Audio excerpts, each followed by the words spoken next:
Hello there, and welcome to Physics with William, where curiosity gets cozy and science takes the scenic route to slumber. Tonight, we're going to wander into a question that sounds simple at first, almost like something a child might ask while holding a coin, a ring, or an old thermometer.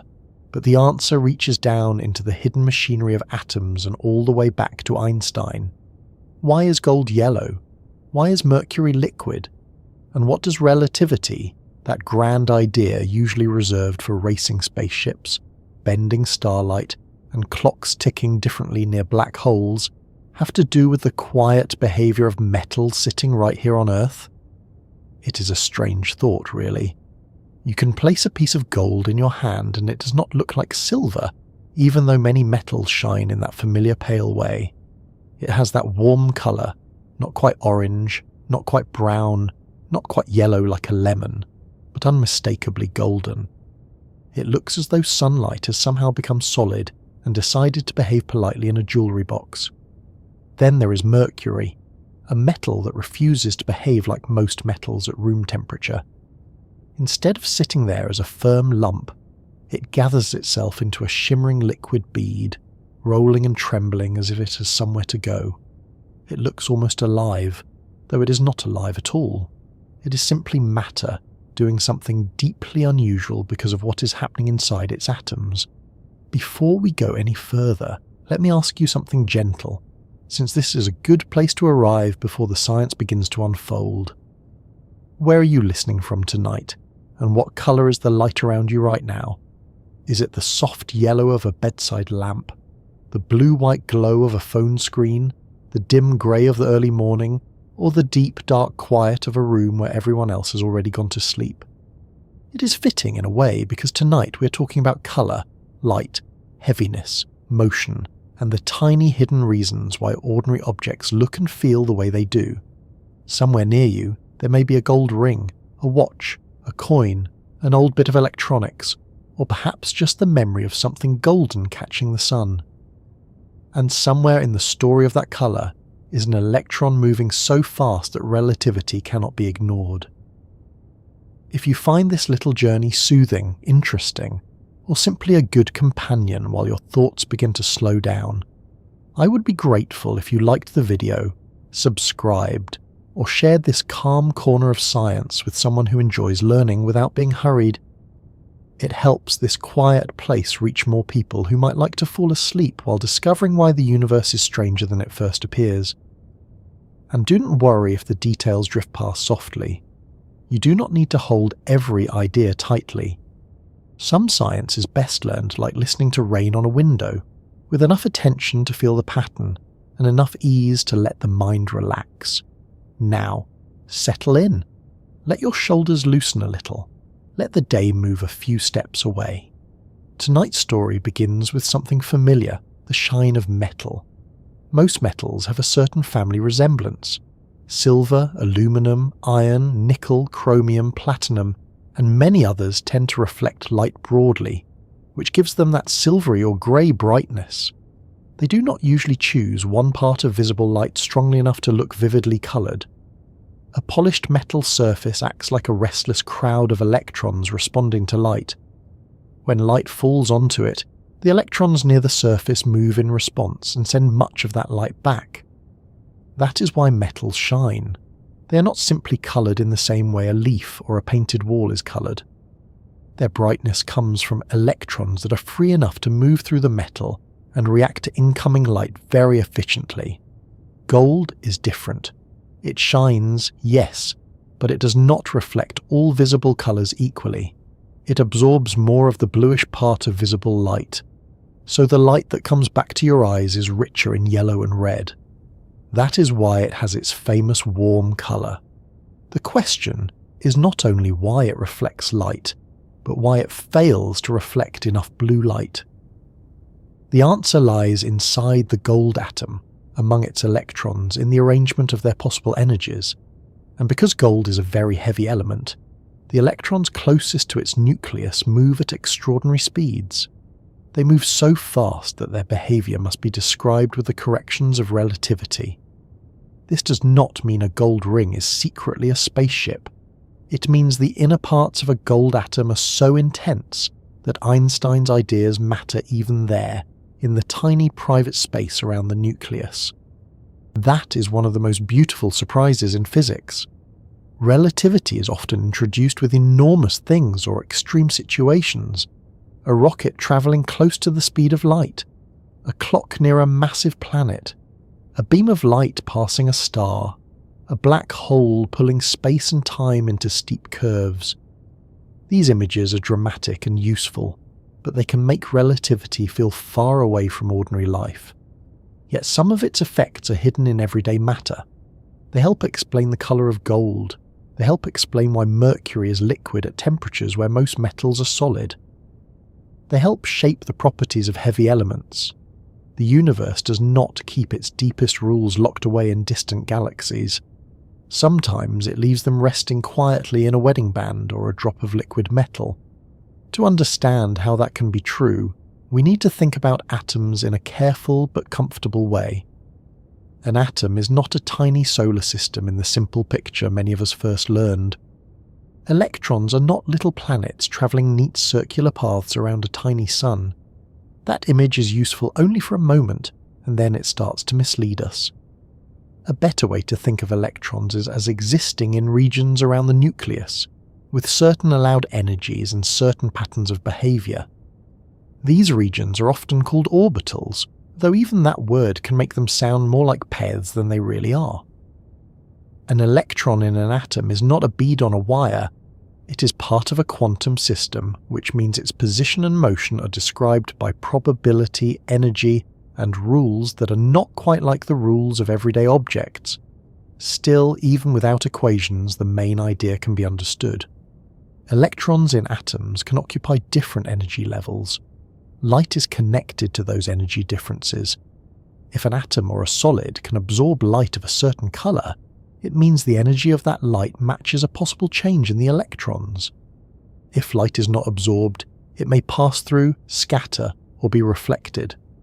In metals, where many atoms are joined together and many electrons can move through the structure, these energy patterns broaden into bands. The details become more complicated, but the heart of the matter remains the same. Colour comes from the way electrons interact with light. In gold, the arrangement of electron energies is shifted by relativity.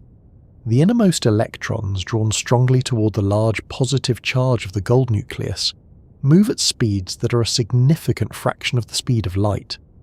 When particles move that fast, their behaviour is not quite what ordinary slower motion would suggest. Relativity changes their effective mass and energy. For certain electrons in gold, especially those in compact inner regions, this causes them to be held more tightly. Other electron regions shift in response. The result is that the energy gap involved in absorbing visible light falls into the blue part of the spectrum. Gold absorbs some blue light, and the reflected light looks yellow. If relativity were somehow switched off, gold would not look the same. It would likely appear much more silvery, closer to the appearance of many neighbouring metals. That single fact is worth resting on for a moment. The colour that human beings have treasured for thousands of years, the colour used in crowns, temples, coins, paintings, wedding rings, and spacecraft insulation, is partly the result of electrons moving so fast inside heavy atoms that Einstein's physics changes what light they absorb. Gold is not only beautiful because it is rare and resistant to tarnish. It is beautiful because deep physics nudges its electrons into just the right arrangement to remove some blue from reflected light. Mercury has a related secret, though it appears in a different form. Mercury is also a heavy element. Its atoms have many electrons and a strong nuclear charge. Relativistic effects pull some of its electrons closer and make certain electron arrangements especially stable. The outer electrons, which would normally help atoms bond strongly to each other in a metal, become less available for strong bonding. The mercury atoms hold on to them more tightly than expected. Because the attraction between mercury atoms is weaker than it might otherwise be, mercury does not form a solid as easily at ordinary room temperature. It remains liquid. That is the simple version. but the simple version is already strange enough. A metal is liquid in your hand, not because it has forgotten how to be a metal, but because its atoms are heavy enough for relativity to alter their bonding. Gold is yellow because relativity shifts how it absorbs light. Mercury is liquid because relativity weakens how strongly its atoms hold together. Different visible effects, same hidden influence. Colour and melting behaviour, two things that seem completely ordinary, turn out to be connected to the same deep principle. This is one reason chemistry is more than a list of substances and reactions. Chemistry is the surface language of quantum physics. The way a substance looks, melts, flows, bends, shines, reacts, or refuses to react comes from electrons, and electrons obey quantum rules. In heavy atoms, they also obey relativistic rules in ways that become chemically important. The periodic table is not just a chart of elements. It is a map of electron behaviour under increasing nuclear charge, and as the elements grow heavier, relativity becomes less like a distant correction and more like a quiet architect. It is easy to forget that atoms are extreme places. They are tiny, but they are not gentle. The nucleus of a heavy atom holds a strong positive charge in a very small region. Electrons near it are pulled inward with great intensity. To remain in their allowed quantum states, they move with remarkable speed. Nothing about this is like a marble rolling around a bowl. The speeds, energies, and forces inside heavy atoms are far beyond ordinary experience. Yet their consequences are sitting in ordinary rooms. Gold looks warm, mercury flows, lead is heavy and soft. Bismuth has unusual colours when oxidized. Heavy elements often behave in ways that surprise us because the rules inside them are not simply scaled-up versions of lighter elements. There is also something humbling in this. For most of history, people knew gold long before they knew atoms existed. They knew it did not rust easily. They knew it could be hammered into thin sheets. They knew it was rare, dense, bright, and beautiful.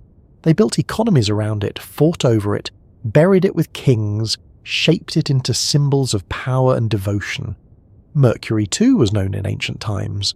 It fascinated people because it was a metal that moved like water. It was called quicksilver in English, a name that captures its strange, lively appearance. Long before modern science, humans sensed that these materials were unusual, but they could not know that part of the explanation would eventually come from quantum mechanics and relativity. Two theories developed only in the 20th century. That is one of the pleasures of science. It does not always replace wonder with explanation.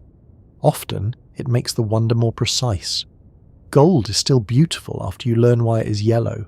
Mercury is still strange after you learn why it is liquid. If anything, they become more remarkable, because now their properties are not isolated facts, they become clues. A ring becomes a lesson in light absorption. A bead of mercury becomes a lesson in bonding.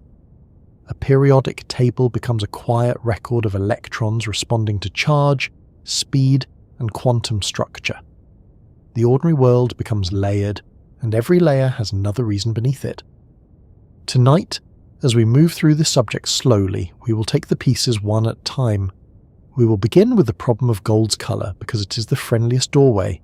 Then we will move into atoms, electrons, and why heavy nuclei make inner electrons move so fast. We will look at what relativity changes inside atoms without needing to write down a single formula. We will see how those changes affect the light a metal absorbs and reflects. Then we will turn toward Mercury, and we will ask why a metal that should perhaps be solid becomes a liquid instead. Along the way, we will meet the periodic table not as a schoolroom chart, but as a landscape of hidden motion.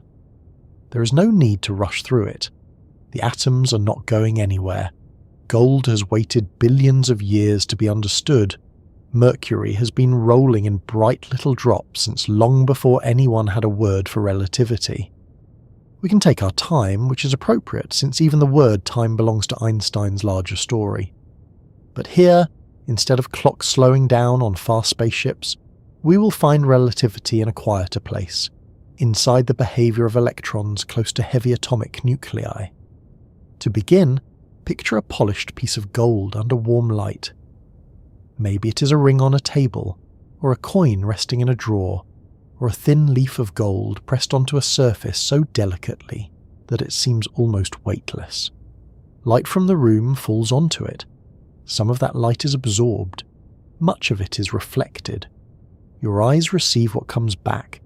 Your brain names it gold. That single perception feels immediate, but it is the final step in a long chain of events. The lamp produced light. The light carried a range of colours. The surface electrons in the gold responded. The structure of gold's electron energies allowed some interactions and discouraged others. Blue light was reduced, warmer light returned. Your eyes compared the signals. Your mind recognized a colour associated with warmth, value, age, and sunlight. Now imagine a different metal nearby, perhaps silver or aluminum. It reflects visible light more evenly, so it looks pale and bright rather than yellow. The difference is not that gold has been painted from within. It is that gold's electrons select from the incoming light in a particular way, and the reason for that selection is tied to the heavy gold nucleus and the relativistic motion of electrons near it. This is where the story becomes small enough to be invisible, but large enough to change history. Gold's nucleus contains many protons, giving it a strong positive charge. Electrons are attracted to that charge. The innermost electrons feel it most strongly. As the nuclear charge increases in heavier elements, these inner electrons must move faster. When their speed becomes high enough, relativity changes their behaviour. Some electron regions contract inward. Some energy levels shift. These shift ripple outward into the electrons that participate in bonding and light absorption. The visible colour of the metal changes. This is not a decorative detail added after the fact. It is part of why gold is gold. The same element without these effects would not have quite the same chemical personality. Its colour, its resistance to certain reactions, and its place among neighbouring elements are all influenced by the deep arrangement of electrons. That is why the title of tonight's journey is not just a curiosity. The strange reason gold is yellow and Mercury is liquid is a doorway into the fact that relativity is not only cosmic, it is chemical. It is not only about stars and clocks, it is also about metals, colour, and the texture of matter. And from here, we can begin to move closer to the first mystery, the warm shine of gold itself, and why one metal among so many pale metallic surfaces chose, through no choice of its own, to glow back at us with the colour of late afternoon light. Now we can move closer to the first mystery, the one that announces itself before we ever open a textbook or imagine an electron. Gold looks different. That is the simple fact. You do not need a laboratory to notice it. Put a piece of gold beside a piece of silver, and the eye immediately knows that these two metals are not telling the same story. Silver has that cool, clean brightness, a pale reflection that seems to borrow whatever light is around it without changing the mood very much. Gold, on the other hand, gives the light back with warmth. It has a yellow glow with a little red folded into it, as if it is quietly remembering a sunset. That difference has mattered to human beings for a very long time. Long before we understood atoms, long before anyone spoke about electrons or relativity, people noticed that gold did not behave like ordinary stone, wood, bone, or metal. It did not rust away. It could be hammered into thin sheets. It could be shaped, melted, polished, buried, recovered, and still shine. But just as importantly, it had a colour that made it stand out. Many metals are useful, but gold looked special before it did anything useful at all. It caught the eye. It looked warm in firelight. It looked rich in sunlight. It seemed to carry its own small weather. The first question is not why gold shines. Many metals shine. The better question is why gold shines in colour. Most familiar metals, when polished, are not strongly coloured. Silver is silvery. Aluminum is silvery. Iron can look grey. Platinum looks pale. Nickel, chromium, and many others reflect light in a broad, fairly even way. so our eyes receive a mixture of visible colours that becomes white, grey or silver. Their surfaces do not select strongly enough from the visible range to produce a warm colour. Gold does. Gold refuses to return all visible colours equally. It quietly removes more of the blue part of the incoming light, and what remains is shifted toward yellow and red. That is the heart of gold's colour. White light, such as sunlight or the light from many lamps, contains many visible colours together. When white light strikes a polished gold surface, the gold reflects much of it, but not all colours are reflected with equal strength. The bluer part is absorbed more strongly than the redder and yellow parts. Your eyes receive the reflected light after that selection has happened. Since some blue has been taken away, the remaining mixture looks yellowish and warm. Gold is not glowing on its own in ordinary conditions. It is not producing yellow light like a tiny lamp. It is reflecting light in a selective way. This may sound like a small distinction, but it matters. A painted yellow wall looks yellow because pigments absorb many colours and scatter back mostly yellowish light in a dull, diffuse way. A gold ring looks golden because a metallic surface reflects light strongly, while still absorbing certain colours more than others. That is why polished gold can look both coloured and mirror-like. It is doing two things at once. It is acting like a metal, throwing light back efficiently, and it is acting like a selective filter, weakening the blue part enough to leave warmth behind. Silver, by comparison, reflects nearly all visible colours very well. It does not take away enough blue, green, yellow or red to push the eye toward a strong colour. So silver looks bright and neutral. It is almost too fair in the way it treats visible light. Blue comes back, green comes back, red comes back. The mixture stays pale. This is why a clean silver surface can feel almost like a mirror, though a softer one. It borrows the world around it, while gold edits the world around it. To understand why gold edits light this way, we need to step inside the metal. Not literally, of course. That would be difficult, and the atoms would not appreciate the intrusion, but we can imagine what is happening in a careful way. A metal is made of atoms arranged in a regular structure, and those atoms contain electrons. Some electrons are held close to their own atomic nuclei.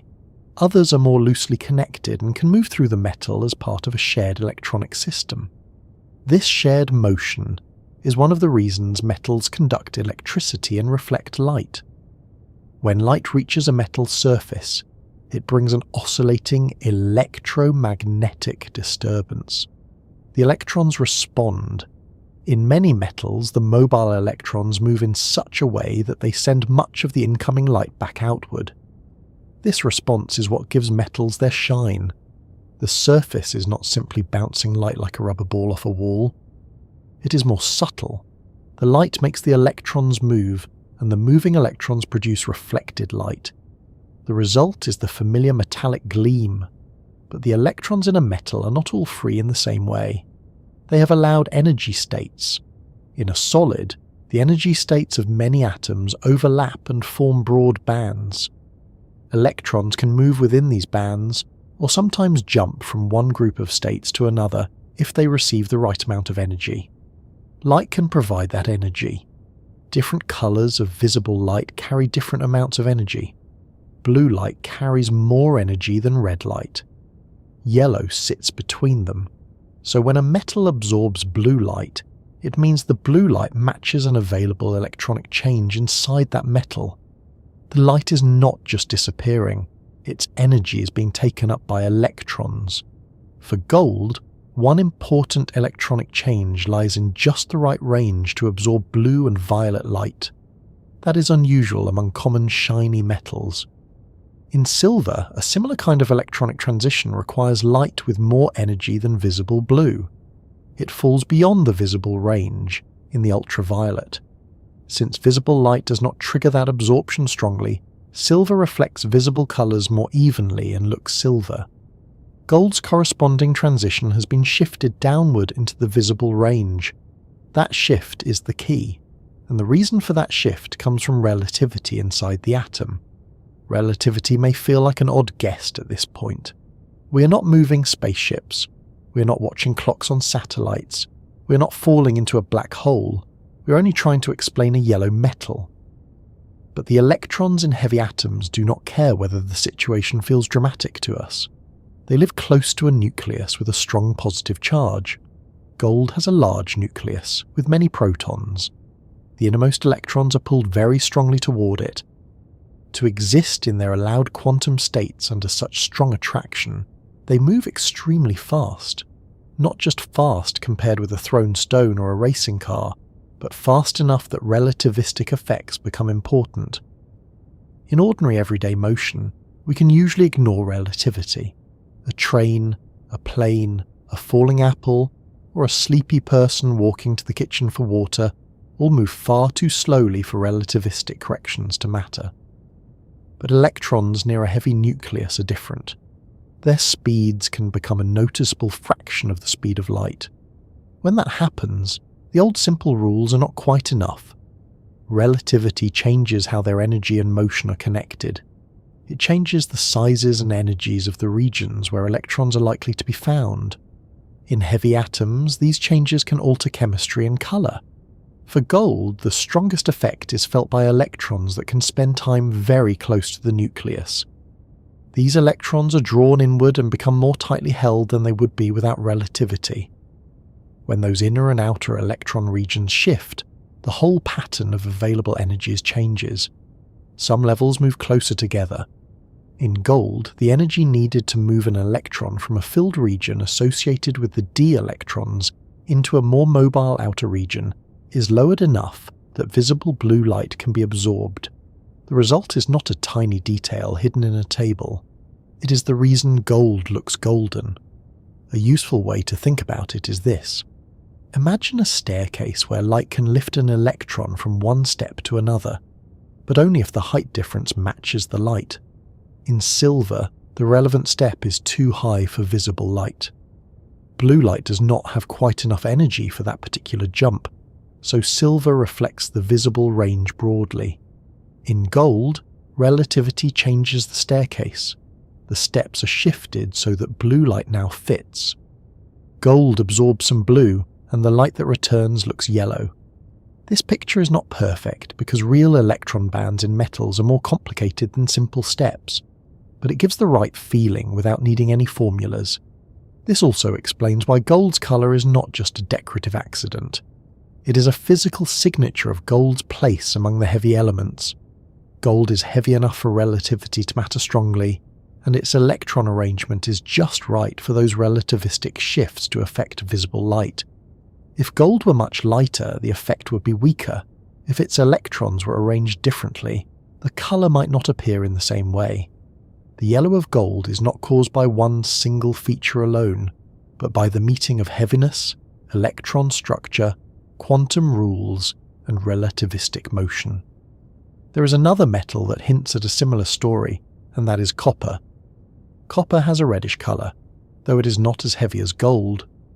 It also absorbs some shorter wavelength light and reflects more red and orange. Copper's colour can be explained mostly through its electronic structure, with relativistic effects less dominant than in gold. Still, copper reminds us that not all metals are forced to look silver. The silvery appearance of metals is common, but it is not inevitable. When the electronic transitions line up with visible light in the right way, colour appears. Gold is the most famous example because its colour is so rich, stable, and culturally powerful. The stability matters too. Gold does not tarnish easily. Many metals change colour because their surfaces react with oxygen, sulphur, or moisture in the air. Copper can develop a green patina. Iron rusts. Silver can darken. Gold mostly resists this. Its surface remains metallic and reflective for a very long time, so the colour we see is not usually a coating of corrosion. It is the metal itself. That made gold especially fascinating to ancient people. It seemed not only beautiful, but enduring. A golden object could outlast the person who shaped it, the house that held it, and sometimes the civilization that valued it. There is a gentle irony here. gold became a symbol of permanence, partly because its chemistry makes it reluctant to react, and that chemistry is also influenced by the same relativistic effects that help give it its colour. The heavy nucleus changes the way its electrons behave. Some are held more tightly. The outer behaviour of the atom becomes less willing in certain chemical situations. Gold is not completely unreactive, despite what simple descriptions sometimes suggest, but it is unusually noble. It does not casually combine with oxygen in the way many metals do. It can sit in air and water and remain itself. That stubbornness helped make it valuable, not only as ornament but as a material that seemed to resist time. Still, we should be careful not to say that relativity alone explains everything about gold. In science, simple statements are helpful, but they can become too tidy. Gold's yellow colour comes from electronic transitions in the solid metal, and relativity shifts those electronic energies into the visible range. The solid structure of gold, the band behaviour of its electrons and its heavy atomic nucleus all matter. Relativity is the surprising ingredient that makes the difference especially clear when comparing gold with silver. It is not magic dust sprinkled onto the atom, it is part of the full physical description. The comparison with silver is especially useful because silver sits near gold in the broader family of elements and shares some chemical similarities, yet silver looks bright white, while gold looks yellow. In silver, the relevant electronic absorption lies outside visible light, so silver reflects visible colours evenly. In gold, relativistic shifts bring that absorption into the blue part of the visible range. This is why gold does not merely shine. It shines selectively. It gives back light with the blue reduced, and the eye translates that into gold. Now, think again of a gold object under a lamp. A tiny drama is happening at the surface. The incoming light contains blue, green, yellow, orange, and red. The metal's electrons respond. Some energies are reflected strongly. Some blue light is absorbed by possible electron changes. The reflected light travels to your eye. The cones in your retina compare the mixture. Your brain interprets the signal. You do not experience any of this as a calculation. You simply see a warm metal. But behind that immediate experience is an entire chain of physics, from electromagnetism to quantum mechanics to relativity. This is one of those cases where the world is more connected than it first appears. We often divide science into separate rooms. Optics is about light. Chemistry is about atoms and reactions. Relativity is about fast motion and gravity. Quantum mechanics is about tiny things. But gold refuses to stay in one room. Its colour belongs to all of them at once. Light strikes the surface. Electrons respond according to quantum rules. Heavy atomic nuclei make relativity important. The solid metal structure shapes the available energy bands. Biology enters at the end because your eyes and brain turn reflected wavelengths into the experience of yellow. The yellow is not inside gold in the way a filling is inside a pastry. Colour is not a little property stored in matter waiting to be released. Colour is a relationship between light, material, and observer. In darkness, gold has no visible colour. Under different lighting, it can look warmer, paler, redder, or duller. Under white light, polished gold reflects a mixture that our eyes call yellow. That mixture exists because of the way gold's electrons interact with the incoming light. So when we ask why gold is yellow, we are really asking why gold changes white light in a particular way before it reaches us. This can make familiar objects feel less solid in a pleasant way, not less real, but less simple. A gold ring is a piece of metal, yes. It has mass, shape, hardness, and temperature. But its appearance is an event renewed every time light falls on it and returns to an eye. The colour is not merely sitting there. It is continuously made by interaction. Light arrives, electrons respond, light leaves. Vision completes the process. Every glance is a small experiment. There is also a practical side to this. The optical properties of gold make it useful beyond decoration. Thin layers of gold can reflect infrared light well. Gold is used in electronics because it conducts electricity and resists corrosion. It appears in spacecraft and high-quality connectors. Its value is not only cultural. Its electrons make it useful. The same atomic personality that gives gold its beauty also gives it durability in certain technological roles.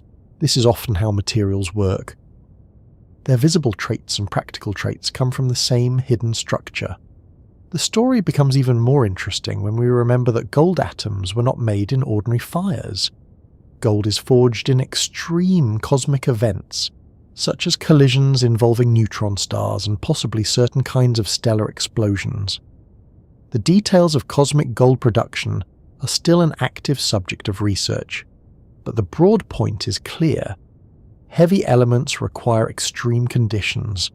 The gold on Earth came from earlier generations of cosmic violence before the solar system formed. Later it became part of our planet, sank and mixed and concentrated in places, was found by human hands, and eventually became treasure. Then modern physics looked at its colour and found relativity inside it. A ring on a finger carries both a cosmic origin and an atomic explanation. But for tonight, we do not need to travel too far into the stars. The important point is already close enough. Gold looks different from silver because its electrons absorb part of visible light, especially in the blue range. That absorption happens because the energy levels in gold are shifted by relativistic effects caused by its heavy nucleus. Silver does not have the same visible absorption, so it reflects visible colours more evenly and remains silvery. The eye sees the difference immediately, but the reason sits deep inside the atom. There is something satisfying about that. The eye notices first. The mind asks why. Science follows the question inward. At the surface we find reflection. Beneath reflection we find electrons. Beneath electrons we find quantum energy states. Beneath the unusual position of those states we find relativity. And beneath relativity we find a reminder that the rules of nature are not divided by scale as neatly as our textbooks sometimes are. The very fast and the very small meet inside heavy atoms, and their meeting changes the colour of a metal. If we imagine gold without relativity, it loses part of its familiar character. The warm yellow would fade toward a more ordinary silvery look. It might still be dense. It might still have other features that make it useful or rare. But one of its most iconic traits would be gone. That means human history, in a small but real way, has been shaped by relativistic chemistry. The crowns, coins, masks, statues, and ornaments that gleamed with golden colour did so because electrons near heavy nuclei obeyed rules that would later be described by Einstein. The people who treasured gold did not know this, but they did not need to. The physics was working quietly anyway. And this brings us to a broader lesson. Sometimes the strangest reasons are hidden behind the most ordinary observations. A child asks why gold is yellow, and the honest answer passes through visible light, electron bands, heavy nuclei, and relativistic motion. A simple colour becomes a doorway. That is why questions about matter can be so rewarding. They begin with something you can hold in your hand, then lead to principles that connect to laboratories, stars, and the deep structure of the physical world. Gold refuses to look silver because its atoms are heavy, its electrons are arranged in a particular way, and relativity shifts the energies of those electrons enough to change how the metal treats light. It absorbs more blue than silver does. It reflects back a warmer mixture. Our eyes call that gold. Not metaphorically, not vaguely, but because the reflected light has been physically shaped by the electron structure of the metal. The next step is to look more closely at the atom itself, not as a little solar system, but as a stranger and more useful kind of structure. Because once we understand why that old picture of orbiting electrons is not quite right, it becomes easier to see how electrons can be both deeply bound and strangely spread out, how they can form patterns rather than paths, and how those patterns decide the colour texture, and behaviour of the materials around us. To understand why gold has that warm reflected colour, we need to spend a little time with the atom itself, and perhaps gently retire one of the most charming but misleading pictures in all of science. Most of us first meet the atom as a tiny solar system. There is a nucleus in the middle, like a small sun, and electrons circle around it like planets on neat little tracks. It is a lovely image. It is simple, tidy, and easy to draw in the corner of a school notebook. It gives the atom a familiar shape, something the mind can hold. A little centre, a few little dots going round and round, and there we are, matter explained before lunchtime. But atoms are not really like that. The tiny solar system picture is not useless. It helped generations of people begin to imagine that matter has inner structure. It gives us the idea that the nucleus is central, and that electrons belong around it somehow. In that limited sense, it does its job. The trouble begins when we take it too literally. Electrons are not little balls racing along fixed circular paths. They do not orbit the nucleus the way Earth orbits the Sun. If they did, atoms would behave very differently, and in fact they would not be stable in the way real atoms are. Matter would not hold together as it does. Tables, teacups, gold rings, and sleepy scientists would all have a serious structural problem. The real atom is stranger, quieter, and less easy to picture. At its centre is the nucleus, which contains protons and usually neutrons. The protons carry positive electric charge, and the electrons carry negative electric charge. Opposite charges attract, so electrons are drawn toward the nucleus. That much is familiar enough. But once we ask where an electron actually is, the everyday picture begins to soften. In quantum mechanics, an electron in an atom does not have a definite little path that it follows like a bead sliding along a wire. Instead, it is described by a pattern of possibility. We can speak about where it is likely to be found, how much energy it has, and what kind of shape its probability cloud takes around the nucleus. But we cannot honestly draw it as a miniature planet with a private orbit and call that the full truth. This is not because scientists are being difficult for sport, though sometimes it may look that way from a distance. It's because the microscopic world genuinely does not behave like the objects of daily life. A planet can have a clear position and a clear path. A thrown pebble can be filmed as it moves through the air. A bicycle can be found in the garage, unless someone borrowed it without asking. But an electron is not simply a tiny version of a pebble. It has wave-like properties. It belongs to a quantum state. Its behaviour is governed by rules that do not fit comfortably into the old mechanical picture. A helpful way to imagine this, without trying to force the electron into a shape it does not have, is to think of a cloud around the nucleus. Not a cloud made of mist, and not a cloud with a fuzzy little electron hiding somewhere inside like a shy bird, but a cloud of probability. In some regions, the electron is more likely to be detected, in other regions, less likely. The cloud can have different shapes depending on the electron state. Some are rounder, some have lobes, some have more complicated patterns. These patterns are not decorative. They help determine how atoms bond, how they absorb light, how they form solids, and eventually why materials have the properties we see. So when we say an electron is in an orbital, we are not saying it is travelling around on an orbit. The words sound related, which is slightly unfortunate, like naming a quiet library and a loud nightclub, almost the same thing. An orbit is a path. An orbital is a quantum state, a region of probability and energy. The old picture gives you tracks. The real picture gives you allowed patterns. The electron is not free to behave in any way it likes. It can only occupy certain states around the nucleus. These states have particular energies and shapes. This is one of the deep reasons atoms have structure at all. If electrons could have any energy they wanted, atoms would be much less orderly. But quantum mechanics says that bound electrons come in allowed arrangements. It is a bit like a musical instrument. A violin string does not vibrate in just any pattern. It has certain natural modes, certain ways of ringing. The air in a flute does something similar. It supports particular notes rather than a continuous blur of every possible sound. In an atom, electrons have allowed quantum states rather than allowed musical notes. The comparison is not exact, but it points in the right direction. The atom is not a tiny clockwork machine. It is more like a set of allowed resonances around a charged nucleus. This matters enormously for colour. Light interacts with electrons. If an electron system can take in the energy carried by a particular colour of light, that light can be absorbed. If not, the light may be reflected, transmitted, or scattered.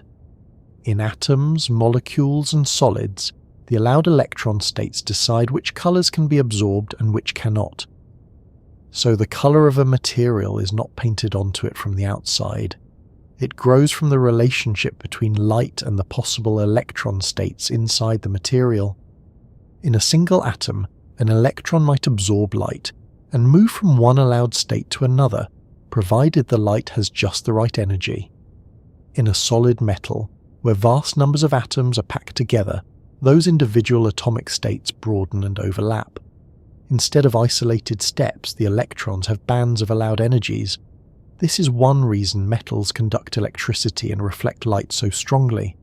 Their outer electrons are not locked to one atom in quite the same way as electrons in many non-metals.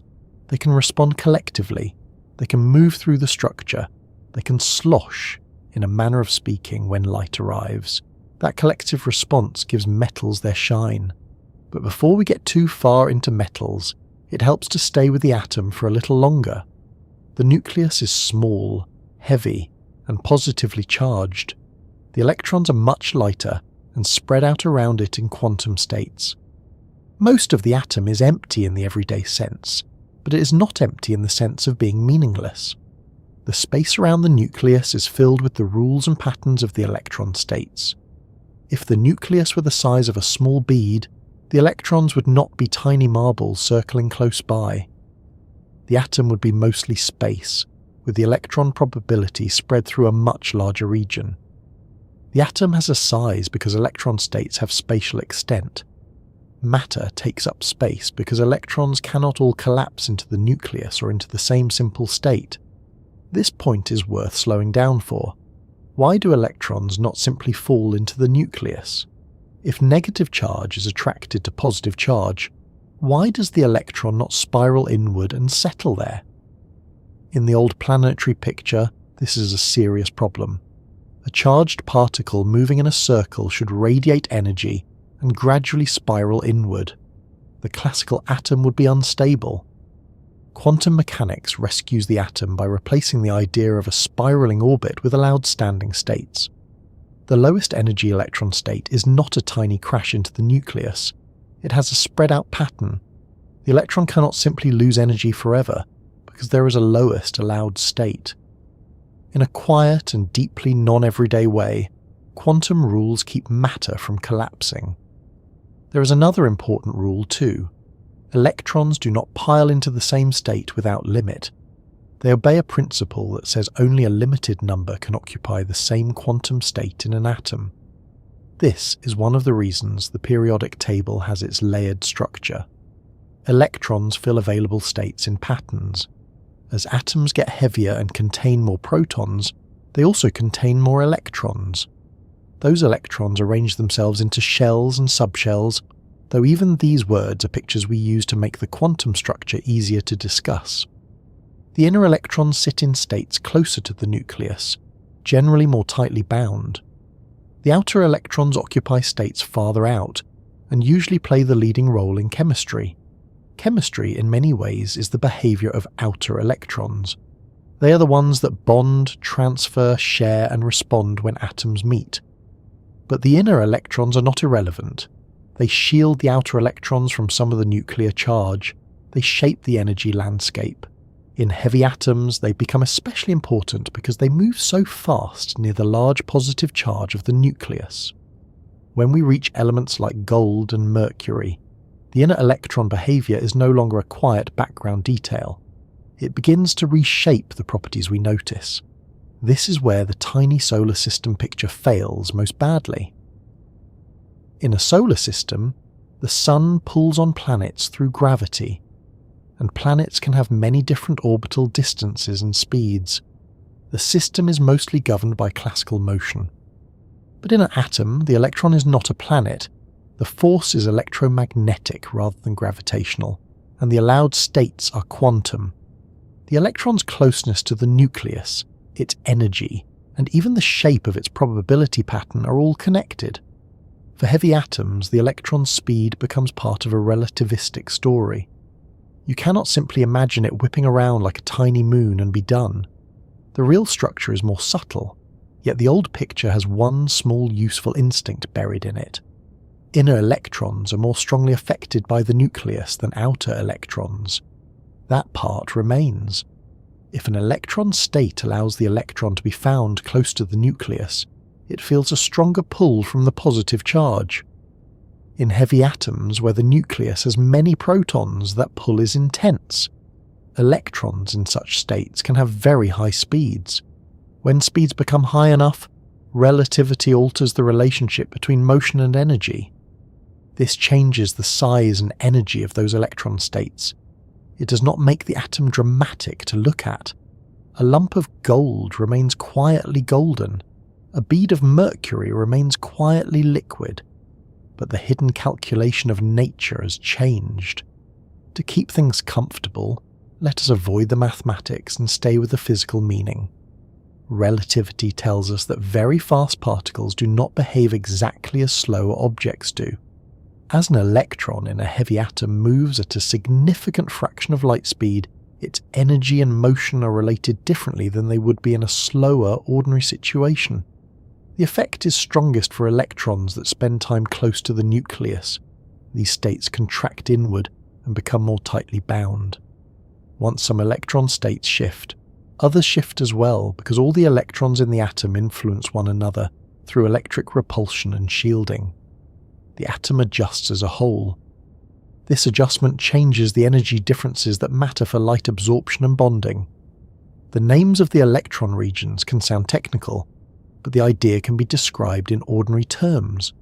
Some electron states are more compact and can reach close to the nucleus. These feel the full strength of the heavy nucleus and are strongly affected by relativity. Other states are shaped differently and do not spend as much time right at the centre. They respond in other ways, sometimes becoming less tightly held compared with the compact states. In gold, the balance between these shifts lowers the energy needed for certain electronic changes, placing absorption in the blue part of visible light. In Mercury, the compact outer pair of electrons becomes unusually stable and reluctant to join strongly with neighbouring atoms, helping make the metal liquid at room temperature. But we are getting slightly ahead of ourselves, so let us return to the basic architecture. An atom has levels of organisation. Closest in are the tightly bound inner electrons. Farther out are electrons that define the atom's chemical personality. In a metal, atoms gather into a solid structure, and some of those outer electrons become shared across many atoms. This sharing is not like a group of people politely passing a basket around a table. It is a quantum arrangement spread through the whole metallic solid. The electrons belong to the metal as a whole in certain ways. That is why a metal can conduct electricity. Apply an electric influence, and the electrons can respond through the structure. Shine light on the surface, and they can respond there too. The shine of a metal is therefore a collective electronic event. But the exact colour of that shine depends on the available electron energy states. This is why the atom's quantum structure matters even after atoms join together. A metal is not just a pile of billiard balls. It is a repeating arrangement of nuclei immersed in electron states that extend through the solid. The properties we notice come from the whole electronic arrangement. Hardness, conductivity, reflectivity, colour, melting point, and chemical stability all trace back to electrons in one way or another. Gold's refusal to look silver is one consequence of this. Mercury's refusal to be solid at room temperature is another. They are both heavy elements, and heavy elements bring relativistic effects into chemistry. But to appreciate that fully, we need to let go of the idea that electrons are simply orbiting like planets. If we keep the old picture too firmly, the explanation becomes almost impossible to understand. We might imagine electrons just going faster in smaller circles, which misses the point. The real issue is not a tiny racetrack. It is the allowed quantum states, and how relativity shifts them. The atom is also not still. Even in a stable state, it is not a frozen little sculpture. The electrons are described by states that have energy, motion, and probability. The nucleus may vibrate within molecules or solids.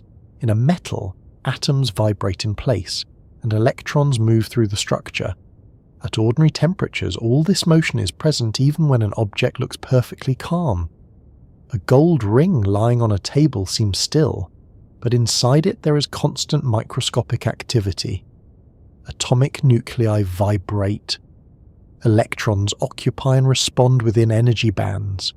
Light comes and goes. Heat moves. The calm surface is a large-scale impression produced by countless tiny processes. This contrast between outward calm and inward motion is one of the recurring pleasures of physics. A piece of metal looks solid and simple, but at the atomic level it is a structured population of nuclei and electrons governed by quantum rules. A glass of water looks smooth and clear, but it is a jostling crowd of molecules. The air in a quiet room seems empty, but it is filled with fast-moving particles. Our senses are tuned to the large-scale world, not to the underlying dance. Science extends the senses, not by making the world less real, but by showing how much is happening beneath the surface. There is no need to imagine every electron individually. In fact, trying to do that can become overwhelming very quickly. A visible piece of gold contains an enormous number of atoms. Each atom has many electrons. The total complexity is beyond direct mental tracking, but nature often gives us patterns that can be understood without following every detail. We can describe shells, bands, energy differences, and relativistic shifts. We can say which interactions with light are allowed and which are likely. We can understand why gold absorbs blue more than silver. We can understand why mercury atoms do not bind together strongly enough to make a solid at room temperature. The details are vast, but the principles are graspable. Think of a choir. You do not need to follow each singer's every breath to hear the chord. The sound has structure because many individual voices combine under shared rules. A metal is somewhat like that, though with less music and more electrons. Its visible behavior is a collective result. The atom provides the notes. The solid arrangement provides the harmony. Relativity changes the pitch of certain notes in heavy atoms. Light arrives, and the material responds according to the full arrangement. The result may be silver, yellow, red, dull, bright, transparent, or dark. Gold's atom is especially interesting because its electron arrangement sits near a boundary where visible light becomes involved. Relativity nudges the electronic structure enough to make blue absorption important. If the shift were smaller, gold might look more like silver. If the shift were different, the colour might change. The familiar golden appearance depends on the precise way the atom is built. This is why chemistry can feel so specific. Change the number of protons, and you do not merely make a heavier or lighter version of the same thing. You change the entire electronic structure. The element becomes something else. Mercury, sitting near gold in the periodic table, has its own particular arrangement. Its outermost pair of electrons is unusually stable. Because of relativistic contraction, those electrons are held more tightly than one might expect. They do not participate as strongly in metallic bonding. Weaker bonding means the atoms are less firmly locked into a solid structure. At room temperature, thermal motion is enough to keep mercury liquid. This is not because mercury atoms are lazy, though that would be a charming explanation. It is because the electron states reduce the strength of the bonds between atoms. The periodic table is built from this logic. Each element has a different nuclear charge and a different number of electrons. The electrons fill states according to quantum rules. Similar outer electron arrangements create families of elements with similar chemistry. But as atoms become heavy, relativistic effects disturb simple patterns. They help explain why some heavy elements behave unexpectedly. Gold and mercury are not isolated curiosities. They are famous examples of a broader truth. In heavy atoms, relativity becomes part of chemistry. To see this more clearly, imagine building atoms one proton at a time. Hydrogen has one proton and one electron. Its structure is simple compared with heavier atoms, though even hydrogen contains deep quantum lessons. Add more protons and more electrons, and the arrangement becomes richer. Electrons occupy inner and outer states. Shells fill. Chemical patterns emerge. Eventually, when the nucleus becomes very heavy, the inner electrons move so fast that relativity cannot be ignored. The atom's behavior is still quantum, but now it is quantum with relativistic corrections. The result is a more accurate description of real matter. This is why the phrase relativity inside atoms is not merely a clever title. It is literal in the sense that relativistic motion affects the electron states of heavy atoms. It is not the same as the relativity of clocks on spaceships, though it comes from the same broad theory of fast motion. In the atom, we are not usually talking about time dilation in the everyday storytelling sense. We are talking about how high speed changes electron energy and spatial distribution. These changes then affect chemical and physical properties. The cosmic theory has entered the chemistry lab. The old solar system image cannot show any of this. It has no room for probability clouds, allowed states, electron bands, or relativistic contraction. It gives you motion, but not quantum structure. It gives you a center and things around it, but not the true rules. That is why we gently set it aside. Not with contempt because it served as a useful first picture, but with gratitude and a small farewell. It helped us approach the atom. Now we need a better map. A better map says that electrons occupy quantum states around a nucleus. These states have shapes, energies, and rules. In solids, they combine into bands. Light interacts with electrons by matching possible energy changes. Heavy nuclei make inner electrons move at relativistic speeds. Those relativistic effects shift electron states. In gold, that shift changes visible absorption and produces a yellow reflection. In Mercury, it weakens bonding and helps produce a liquid metal. This is the path from the atom to the material. As the mind settles into this picture, the atom becomes less like a tiny solar system and more like a hidden instrument. The nucleus sets the central charge.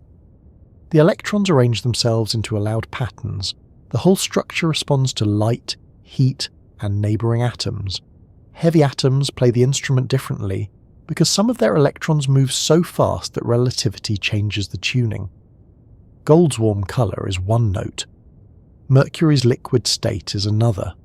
The next thing to listen for is the speed itself, because once electrons near a heavy nucleus begin moving almost too fast for ordinary intuition, the familiar rules of chemistry start to bend in quiet but powerful ways. The next thing to listen for is speed, but not the kind of speed we usually notice. Not the speed of a train passing a platform, or a plane crossing a dark sky, or a message arriving on a phone before we have decided whether we are emotionally prepared to answer it. The speed inside a heavy atom is stranger than that. It is hidden, constant, and completely outside ordinary sight. A piece of gold can sit peacefully on a table. Mercury can rest in a small sealed container, shining quietly like a drop of moonlit water. Nothing about them looks fast. Nothing about them seems to be rushing. Yet deep inside their atoms, some electrons are moving so quickly that the usual slower rules are no longer enough. This is where relativity enters the atom. Not with drama, not with a spaceship, and not with someone aging differently after a trip around the galaxy, but through the motion of electrons drawn close to a heavy nucleus. In light atoms, relativity is usually a small correction. It is present in principle, but it does not strongly change the chemical personality of the element. In heavier atoms, the story changes. The nucleus has many protons. Each proton adds positive electric charge. Electrons, being negatively charged, are pulled inward by that positive charge. The closer an electron can get to the nucleus, the more strongly it feels that pull. In the heaviest atoms, that pull becomes so intense that the closest electrons move at speeds that are a meaningful fraction of the speed of light. The phrase almost too fast is not meant to suggest that electrons are breaking a rule. They are not exceeding the cosmic speed limit. They are not sneaking past nature while the universe is looking the other way. They remain below the speed of light as they must. But they move fast enough that the old everyday connection between force, motion and energy no longer gives a complete description. For slow objects, the rules we learn from ordinary experience work beautifully. Push a chair gently, and it moves a little. Push it harder, and it moves more. A thrown ball speeds up or slows down in ways that make sense to our senses. But as a particle moves closer and closer to the speed of light, adding energy does not simply make it respond in the same old way. Relativity changes the relationship between motion and energy. In the atom, this matters because electrons are not just passing through empty space like tiny pellets. They occupy quantum states. These states have particular energies and shapes. Some states allow an electron to spend more time near the nucleus.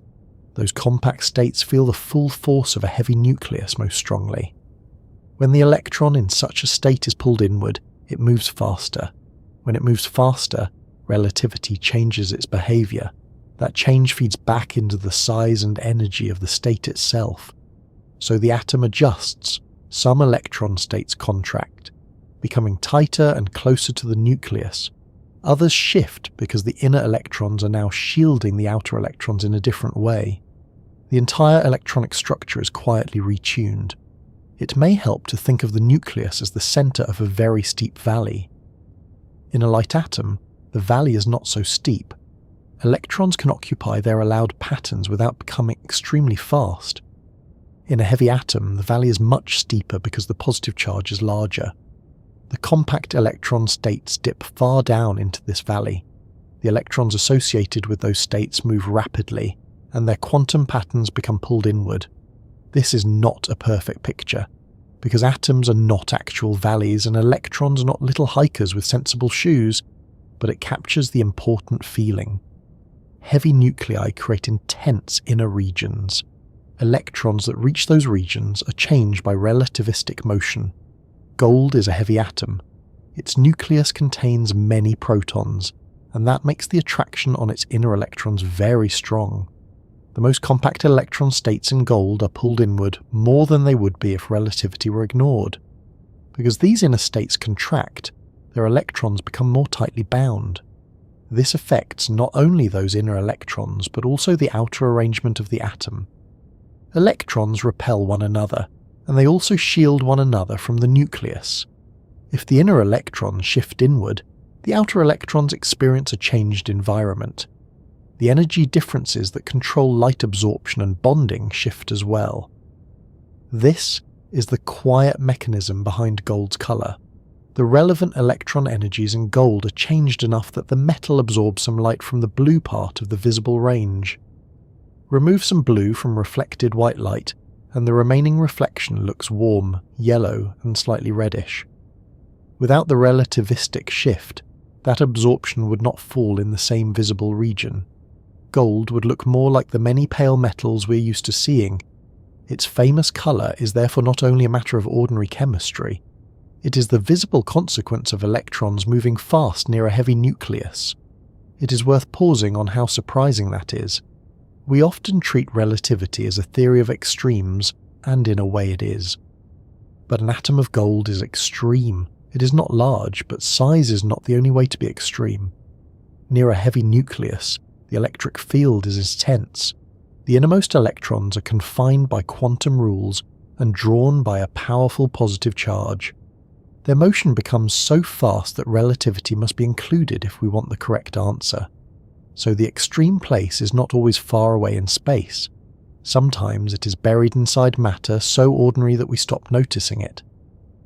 Mercury sits close to gold in the periodic table and carries a related secret. It also has a heavy nucleus, and its compact electron states are strongly affected by relativity. In Mercury, the outermost pair of electrons becomes unusually stable and tightly held. These electrons are not eager to participate in strong bonding with neighbouring Mercury atoms. In many metals, outer electrons help bind atoms together into a solid metallic structure. They are shared across the metal, and help create the strong cohesive forces that hold the solid in place. Mercury does have metallic behavior, but its bonding is weaker than expected because those outer electrons are held so tightly. The atoms do not grip one another as firmly as atoms in many other metals do. At ordinary room temperature, the thermal motion of the atoms is enough to prevent a rigid solid from forming. Mercury remains liquid. Again, the visible result is simple. Mercury flows. The hidden reason is not simple at all. It is a blend of quantum structure, heavy nuclear charge, electron shielding, and relativity. If the electrons in Mercury behaved according to a non-relativistic picture, Mercury would likely have a higher melting point and would not be the familiar liquid metal at room temperature. The shimmering bead that rolls across a surface in old demonstrations is not merely a curiosity, it is a material expression of relativistic chemistry. The same broad idea affects other heavy elements as well, though gold and mercury are two of the most famous examples because their properties are easy to notice. Gold has a distinctive colour. Mercury is liquid. These are not subtle laboratory readings hidden in a chart. They are sensory facts. You can see gold's colour. You can see mercury's fluidity, though mercury is toxic and should not be handled casually. The fact that relativity helps explain such obvious properties makes the whole subject feel wonderfully upside down. Something as advanced as Einstein's theory becomes necessary to explain something as familiar as the colour of a ring. To understand why the effect grows in heavier atoms, we can think about the increasing charge of the nucleus. Each element is defined by its number of protons. Hydrogen has 1, helium has 2, carbon has more, iron has still more, gold and mercury have many. As the number of protons rises, the positive pull on electrons becomes stronger. Of course, atoms also have more electrons, and those electrons partially shield one another. An outer electron does not feel the full nuclear charge in the same way an inner electron does, because inner electrons get in the way and reduce the effective pull. But the most compact states, the ones that reach close to the nucleus, feel a very strong attraction. That is where relativistic effects become important first. Not all electron states are affected equally. This is important. Some states are shaped in a way that gives them a significant chance of being very close to the nucleus. These states contract strongly under relativistic influence. Other states avoid the nucleus more because of their shape. They are affected less directly, and their energies can shift in the opposite direction, because the contracted inner electrons change the shielding. So relativity does not simply shrink the whole atom evenly, like a sweater washed incorrectly. It changes different electron states in different ways. The chemical result depends on the balance of those shifts. In gold, this balance moves certain energy bands closer together. Light in the blue range can then be absorbed by electron transitions that would otherwise require higher energy light. That is why gold reflects a warm mixture instead of a neutral one. In mercury, the stabilization of compact outer electrons weakens metallic bonding. That is why it melts so easily compared with the most metals. In both cases, we are seeing the same deeper principle expressed in different physical language. Electron states shift. Material properties change. The speed of these electrons is not measured in the same intuitive way we measure a car.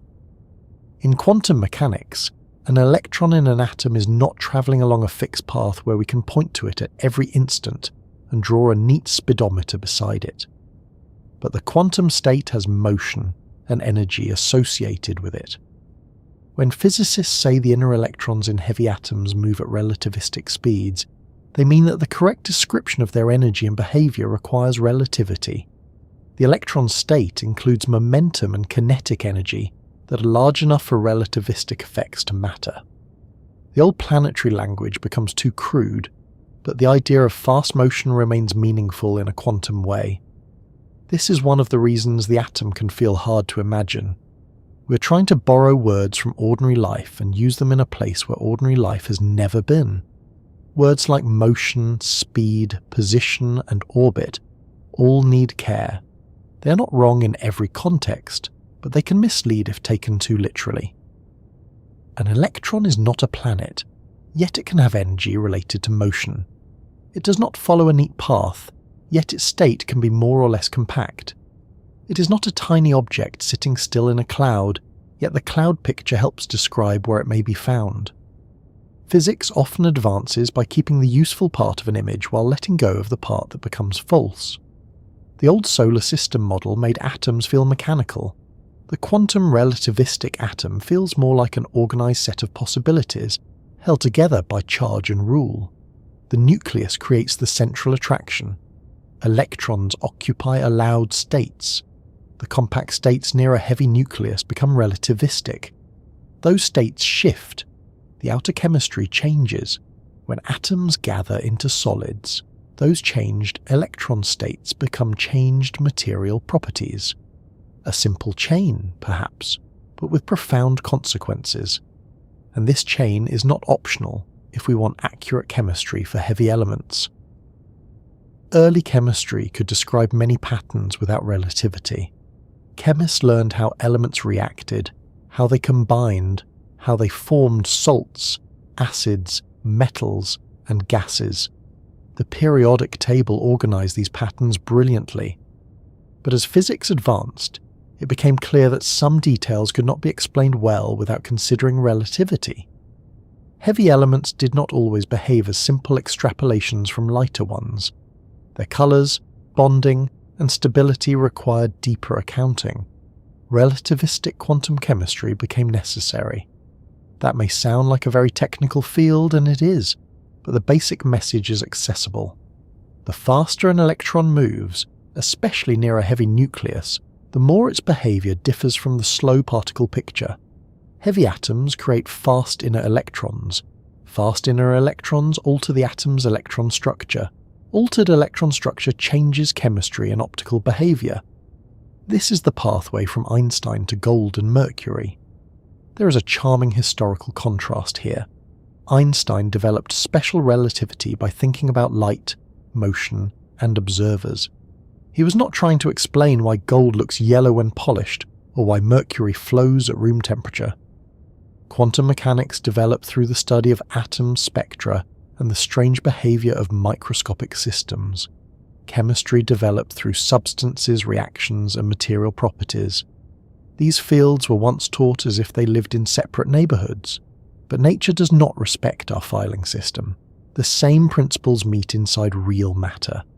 A complete explanation of gold's color requires light, quantum electron states, solid state behavior, and relativity. A complete explanation of Mercury's liquid state requires bonding, electron structure, thermal motion, and relativity. The boundaries are ours. The world is continuous. When people first hear that relativity affects gold, there can be a small temptation to imagine time itself slowing down inside the atom in a way that directly colours the metal. That is not quite the right picture. The important point is not that the electron has a tiny wristwatch ticking differently, pleasant though that image may be.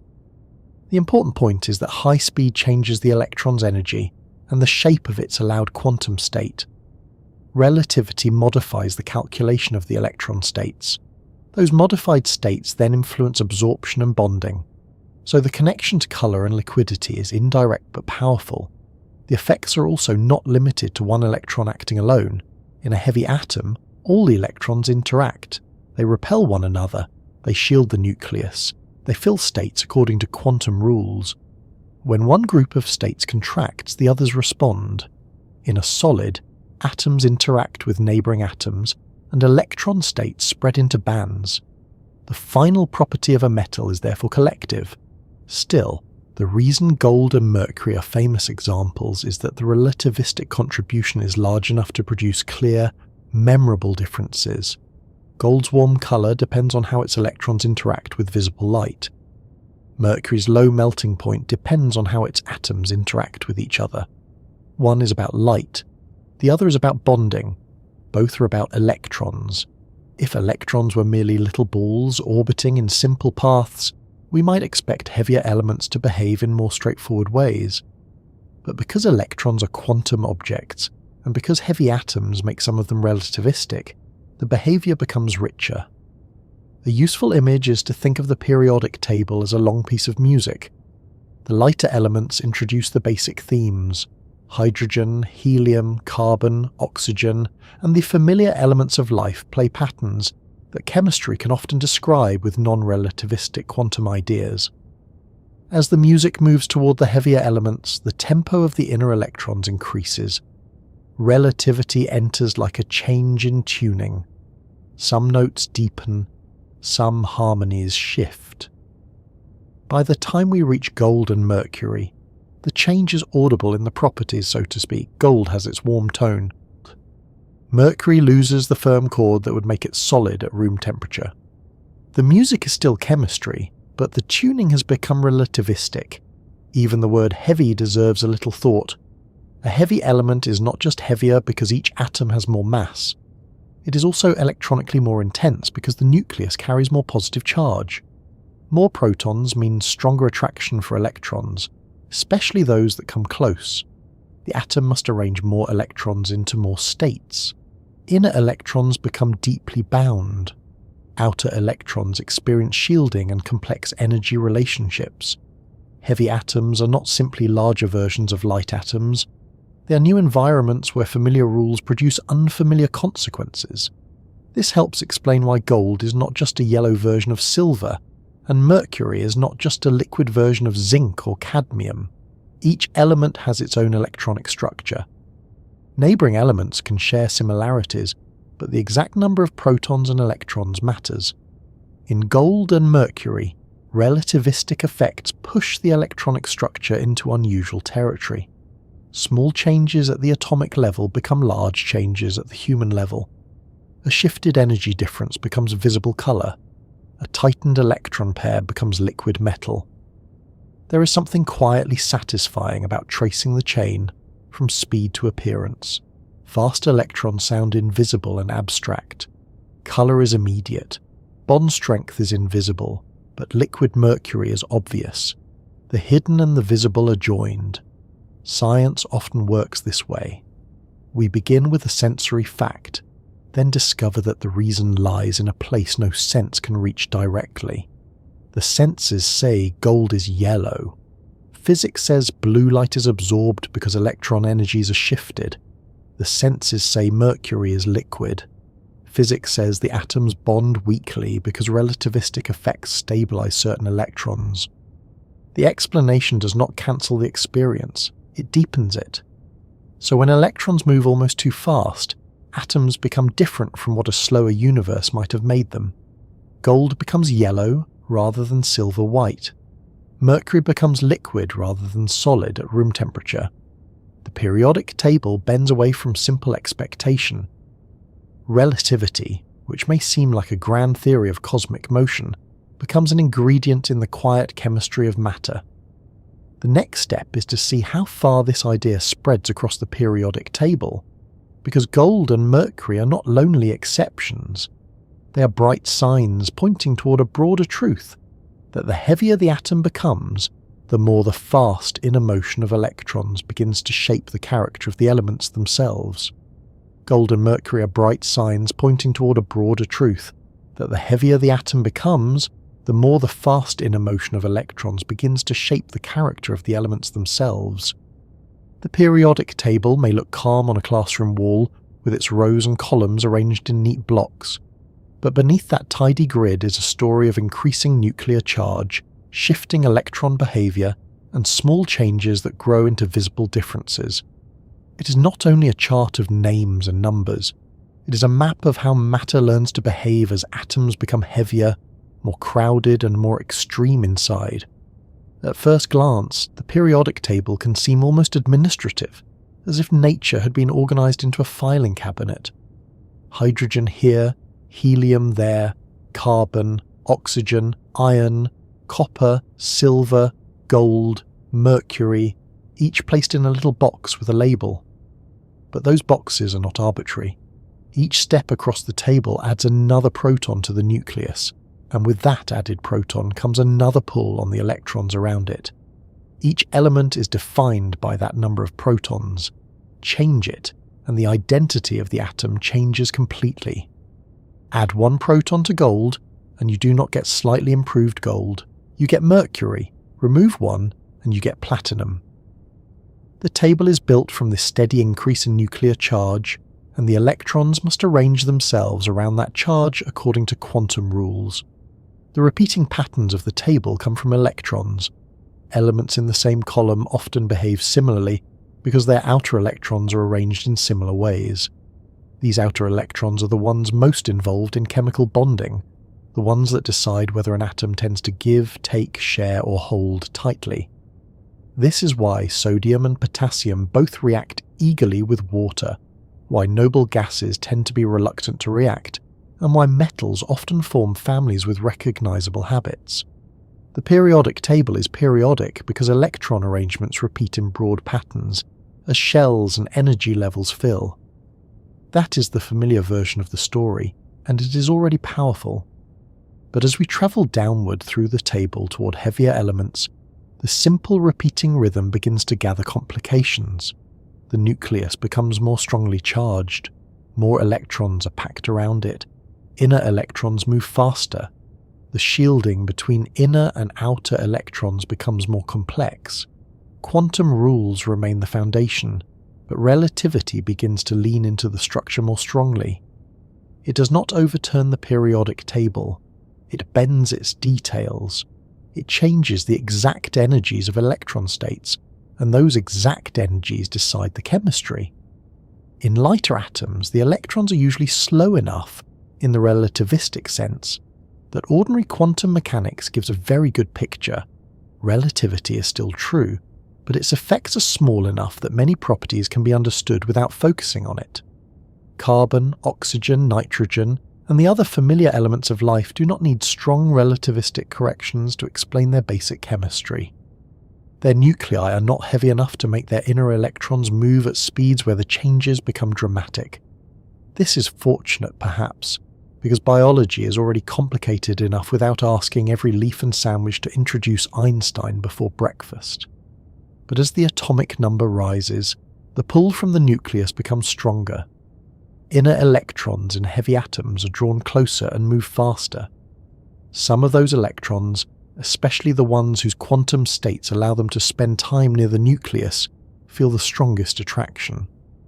Relativity changes how their motion contributes to their energy. As a result, those compact electron states become more tightly bound and shrink inward. This contraction changes the way the atom shields its outer electrons. It also changes the spacing between energy levels. These shifts can affect color, bonding, melting point, density, chemical reactivity, and even the stability of certain oxidation states. This means relativity is hidden inside the table not as a separate row or a special warning label, but as a quiet influence that grows stronger toward the lower regions. If the periodic table were a landscape, the upper parts would be familiar hills and fields, while the lower parts would be mountains where the air changes and the rules of movement feel different. The elements are still arranged by proton number, the electrons still obey quantum mechanics, but the heavy nuclei create conditions intense enough for relativity to become chemically important. Gold and mercury are famous because their relativistic effects produce properties that are easy to notice. Gold is yellow because relativistic shift brings certain electronic absorptions into the visible range, causing the metal to absorb more blue light and reflect a warmer mixture. Mercury is liquid at room temperature because relativistic effects make its outer electron pair unusually stable and less available for strong metallic bonding. But they are not the only elements touched by this hidden influence. Lead, bismuth, thallium, platinum, cesium, and other heavy elements all carry relativistic fingerprints in their chemistry. Some are subtle, some are practical, and some are still subjects of careful research. One of the clearest general effects is the contraction of certain compact electron states in heavy atoms. When these states contract, they are pulled closer to the nucleus and become more stable. This can make some outer electrons less willing to participate in bonding than expected. In heavy elements, that can change the common charges the atoms prefer to form in compounds. For example, Some heavy elements show what chemists call the inert pair effect, where a pair of outer electrons remains less involved in bonding than a simple pattern might predict. This effect is not caused by relativity alone, but relativity plays an important role in strengthening it for heavy elements. The result is that elements lower in a group may behave differently from their lighter relatives. Consider lead. It sits below carbon, silicon, germanium, and tin in the same broad family. If chemistry followed only a simple repeating pattern, lead might behave just like a heavier version of tin. In some ways it does, but in other ways it does not. Lead often prefers a lower positive charge in compounds than lighter expectations might suggest. Its outer electron pair can remain relatively inactive. This contributes to the chemistry that makes lead distinct. The reason involves shielding, electron repulsion, and relativistic stabilization of compact electron states. Again, the heavy nucleus is quietly shaping the outer chemical behavior. Bismuth offers another example. It is a heavy element with unusual chemistry and a low toxicity compared with some neighbouring heavy metals, though it should still be treated with appropriate care. Its compounds and crystal surfaces can show striking colours, often because of thin oxide layers rather than the same mechanism as gold, but its heavy atom behaviour is still influenced by relativistic effects. The deeper point is not that every strange property of every heavy element has the same explanation. It is that once atoms become heavy, relativity becomes part of the toolkit needed to understand them properly. Platinum, which sits near gold, also feels relativistic influence. It is dense, noble, and chemically valuable.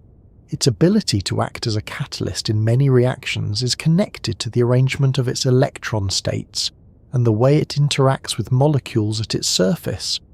Relativity helps shape those electron energies. This matters in real technology, not only in theory. Catalysts used in chemical industry, fuel cells, and pollution control depend on the surface behaviour of metals like platinum and related elements.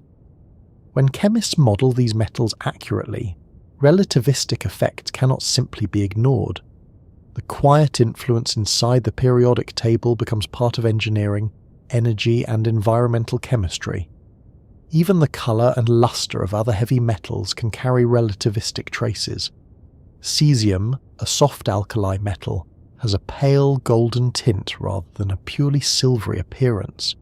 Its colour is not identical in cause or richness to gold, but relativistic effects contribute to the shifting of its optical absorption. This reminds us that the familiar silver look of metals is not guaranteed. When electron energy differences move into the visible range, colour appears. Heavy atoms are especially good at moving those differences around, because their inner electrons are fast and their shielding patterns are altered. The more one looks, the less the periodic table seems like a simple list, and the more it becomes a layered story. The first layer is nuclear charge, the second is electron arrangement, the third is chemical behaviour. Then, as the atoms grow heavier, relativity enters as another layer, changing the details in ways that become too important to ignore. It is not visible as a separate thing. You do not see relativity sitting in a box beside gold. You see gold being yellow, mercury being liquid, lead forming particular compounds, platinum catalyzing reactions, and cesium showing a faint warm tint. Relativity is not the object. It is part of the reason the object behaves as it does. It can be useful to imagine each atom as a small negotiation between attraction and arrangement. The nucleus pulls inward. Electrons repel one another. Quantum rules decide which states can be occupied. The outer electrons determine much of the chemistry. In light atoms, this negotiation follows patterns that repeat fairly cleanly. In heavy atoms, the inner electrons become so fast that relativity changes the terms of the negotiation. Some states are pulled down in energy. Some are pushed or reshaped indirectly. The outer electrons experience a different environment. The atom then bonds, absorbs light, and reacts in ways that may surprise us. This is why simple periodic trends are helpful but not absolute. A teacher might say that atomic size increases down a group, or that certain reactivities rise or fall in a regular way. These trends are useful. They help organize a huge amount of information. But real atoms are not obligated to follow simplified rules perfectly. Electron shielding changes, filled inner shells interfere, relativistic effects strengthen. The lower part of the table often requires more careful explanation. Nature repeats itself, but not like a photocopier. It repeats with variation, adjustment, and occasional mischief.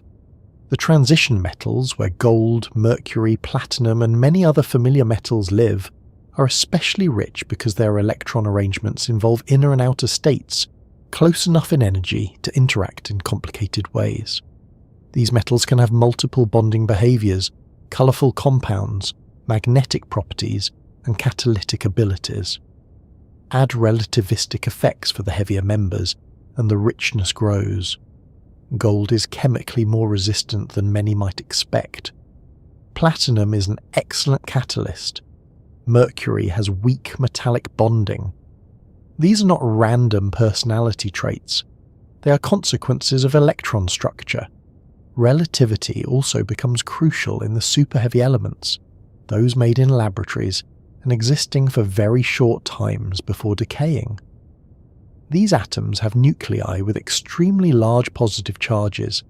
Their electrons, especially the inner ones, experience tremendous attraction. Relativistic effects are not optional there. They dominate many predictions about how these elements would behave chemically if enough atoms could be studied long enough. Scientists use relativistic quantum calculations to predict whether a super-heavy element should behave like the element above it in the table, or whether it might break the expected pattern. In this far lower region of the periodic table, relativity is no longer hidden so gently. It becomes one of the central features. This gives the periodic table a sense of depth through history as well. Early chemists discovered patterns through experiment. They did not know about protons, electrons, quantum states, or relativity. Yet the table they built turned out to reflect all of those things. Later, atomic theory explained why the table had its shape. Quantum mechanics explained the shell structure behind the repeating chemistry. Relativity then explained why some of the heavier elements depart from simple expectations. The same chart can be read at different levels depending on how much physics one brings to it. A schoolchild can use it to find oxygen. A chemist can use it to predict reactions. A physicist can see electron shells, nuclear charge, and relativistic effects written between the boxes. There is a quiet elegance in that. The periodic table was not invented from relativity, yet relativity was waiting inside it. It was there in gold's colour before anyone had named it. It was there in Mercury's liquid surface before anyone knew electrons existed. It was there in the chemistry of lead, platinum, and bismuth, while alchemists were still trying to turn one substance into another. Scientific theories do not make these effects appear. They make them understandable. Nature was already doing the work. When we say relativity is hidden inside the periodic table, we are really saying that the table contains extreme environments in miniature. Heavy atoms are tiny, but they are not mild. Their nuclei are intensely charged. Their inner electrons move at extraordinary speeds. Their outer chemistry is shaped by the consequences. The table connects the small to the large, the laboratory to the cosmos, the visible to the invisible. A block of gold in the lower part of the table carries the influence of high-speed physics. Mercury, just beside it, carries the same influence into the realm of melting and bonding. These elements are not exceptions to the order of the table. They are examples of how deep that order goes. It is also useful to remember that relativity does not act alone. If we explain everything by saying simply, because of relativity, we flatten the story too much. Gold is yellow because of relativistic shifts in electron energies within the solid metal, but the metal's band structure and quantum transitions are also essential. Mercury is liquid because relativistic stabilization weakens bonding, but the details involve electron configuration, atomic interactions, and thermal motion. Lead's chemistry is shaped by relativity, but also by shielding and electron repulsion. Real explanations are often braided. Relativity is a strong strand in the braid for heavy elements, not the only strand. That braided quality is part of what makes the subject satisfying. It prevents the world from becoming too simple. Gold is not yellow for one tiny reason only. It is yellow because light, electrons, heavy nuclear charge, quantum rules, solid-state structure, and relativistic motion all meet in just the right way. Mercury is not liquid because of one isolated trick. It is liquid because its electron structure weakens the bonding between atoms enough that ordinary room temperature can keep it flowing. These explanations are clear, but they are not thin. They have layers. The periodic table helps us place those layers in order. Moving across a row changes the number of protons and the filling of electron states. Moving down a column adds larger shells and stronger shielding. Moving into the heavy elements increases relativistic influence. The table is not merely a catalogue. It is a landscape of causes. Every position has consequences. Every element is a result of where it sits in that landscape.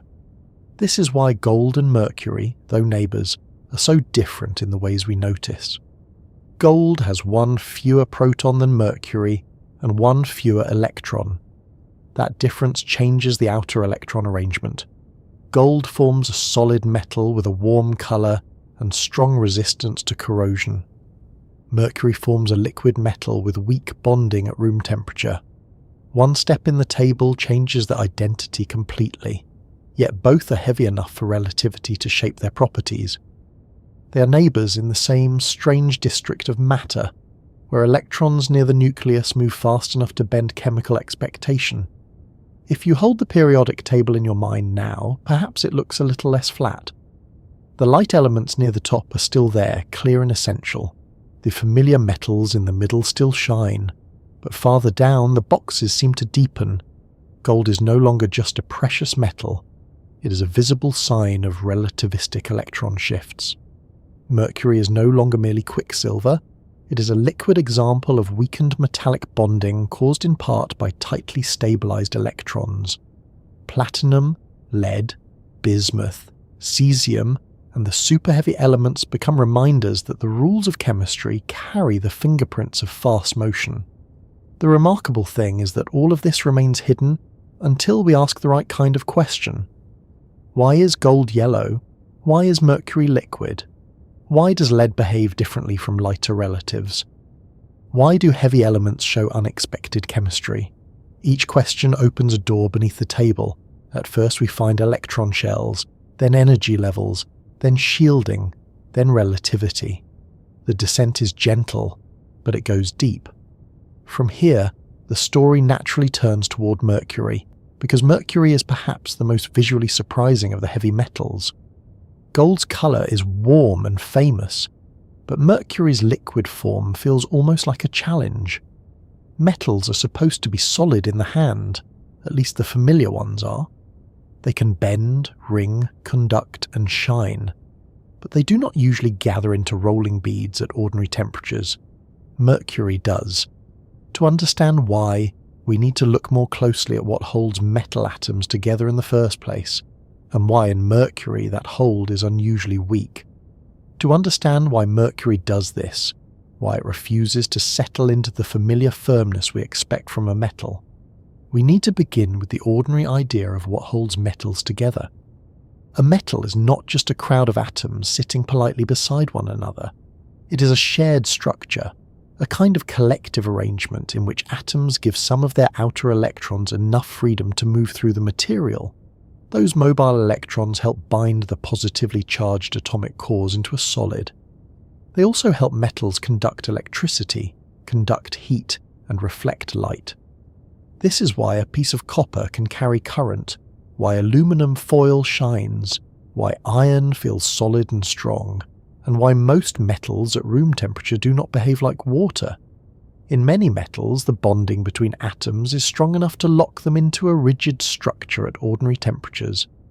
The atoms still vibrate, of course. Nothing at room temperature is truly motionless at the microscopic level. Even a cold spoon sitting quietly in a drawer is filled with atomic trembling. But in a solid metal, the atoms vibrate around fixed positions. They do not wander freely past one another. Their shared electrons hold them together in an ordered arrangement, like a crowd that is restless but still standing in assigned places. Mercury does not follow that pattern at ordinary room temperature. It is a metal, but it is liquid. Its atoms are not held tightly enough in a rigid, solid structure under the conditions we usually live in. They remain close together, as atoms in a liquid must, but they can move around one another. That is why Mercury forms rounded beads, flows under gravity, and has that strange mirror-like surface that seems almost too alive for something so chemically simple. It is still metallic. It still reflects light strongly. It still conducts electricity. But its atoms are not bound into a solid lattice unless the temperature is lowered enough. This is already unusual, because metals are generally known for being solid at room temperature. There are exceptions and near exceptions, but Mercury is the famous one the metal people remember because it looks like a contradiction. A metal should be a nail, a coin, a wire, a beam, a tool, a pan, or a ring. It should not slide around as a silvery liquid bead. Mercury seems to have found a loophole in the usual rules, and the loophole lies in its electrons. The heavy secret is that Mercury's outer electrons are held unusually tightly, and because they are held tightly, they do not help neighbouring atoms bond together as strongly as we might expect. This tight holding is strongly connected to relativity. Mercury has a heavy nucleus with many protons. The inner electrons, especially those in compact states that can come close to the nucleus, move very fast. Relativity changes their behaviour, pulling certain electron states closer and lowering their energy. That shift affects the outermost pair of electrons as well, making them more stable and less willing to join in the shared metallic bonding that would otherwise hold Mercury atoms together more firmly. This outer pair matters greatly. In a typical metal, outer electrons are available enough to become part of the shared sea of electrons that binds the metal. They do not belong exclusively to one atom in the simple sense. They spread through the solid and help glue the structure together. In Mercury, the outer pair is unusually reluctant. It stays closer to the atom. It is less available to form strong bonds with neighbouring Mercury atoms. The atoms therefore attract one another more weakly, and weaker attraction means a lower temperature is needed to melt the solid. At room temperature, Mercury has already passed that threshold. It is liquid. That explanation sounds straightforward once stated, but it contains several layers. The first layer is metallic bonding. The second layer is electron structure. The third layer is the heavy nucleus. The fourth layer is relativity. They all work together. If we remove any one part of the story, the explanation becomes too thin. Mercury is liquid not simply because it is heavy, and not simply because its atoms are large, and not simply because it has many electrons. It is liquid because its particular electron arrangement, under the influence of its heavy nucleus and relativistic effects, weakens the bonding between atoms. It helps to compare Mercury with its relatives. Mercury belongs to a family of elements that include zinc and cadmium above it in the periodic table. Zinc and cadmium are metals too, but they are solid at room temperature. They melt at relatively low temperatures compared with many stronger metals, but not as low as Mercury. As we move down this family, the atoms become heavier. The relativistic effects become stronger. By the time we reach Mercury, the stabilization of the outer electron pair is large enough that the bonding becomes especially weak. Mercury ends up with a melting point below ordinary room temperature. That is a quietly remarkable fact. The difference between a solid and a liquid can feel like an everyday matter of heat. But in Mercury's case, the reason the boundary falls where it does comes from deep atomic physics. At a cold enough temperature, Mercury will freeze into a solid. At ordinary temperatures, it remains liquid. The reason that ordinary temperatures are enough to keep it liquid is that the bonds between Mercury atoms are weaker than those in most metals. And the reason those bonds are weak is tied to the relativistic contraction and stabilization of important electron states. Imagine a group of people holding hands in a circle.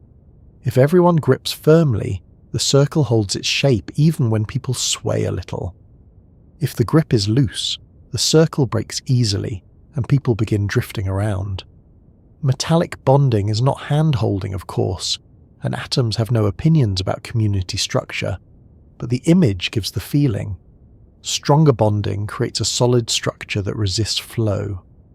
Weaker bonding allows atoms to slide around one another more easily. Mercury's atoms are close, but the grip is loose enough that at room temperature the structure flows. There is another way to approach it. A solid melts when the thermal motion of its atoms becomes strong enough to overcome the forces holding them in fixed positions. If the forces are strong, a high temperature is needed. If the forces are weak, a much lower temperature will do. Mercury's interatomic forces are weak for a metal, so it melts easily. In fact, at normal room conditions, it has already melted. It is not that Mercury has a special desire to be liquid. It is that its bonding is too weak to keep it solid at the temperatures we normally experience. The surface of Mercury gives away some of this story. Mercury forms rounded droplets, because the atoms in the liquid are still attracted to one another enough to minimize surface area. The liquid holds itself together in beads rather than spreading like water on many surfaces. Its surface tension is high. This is part of what makes Mercury look so strange.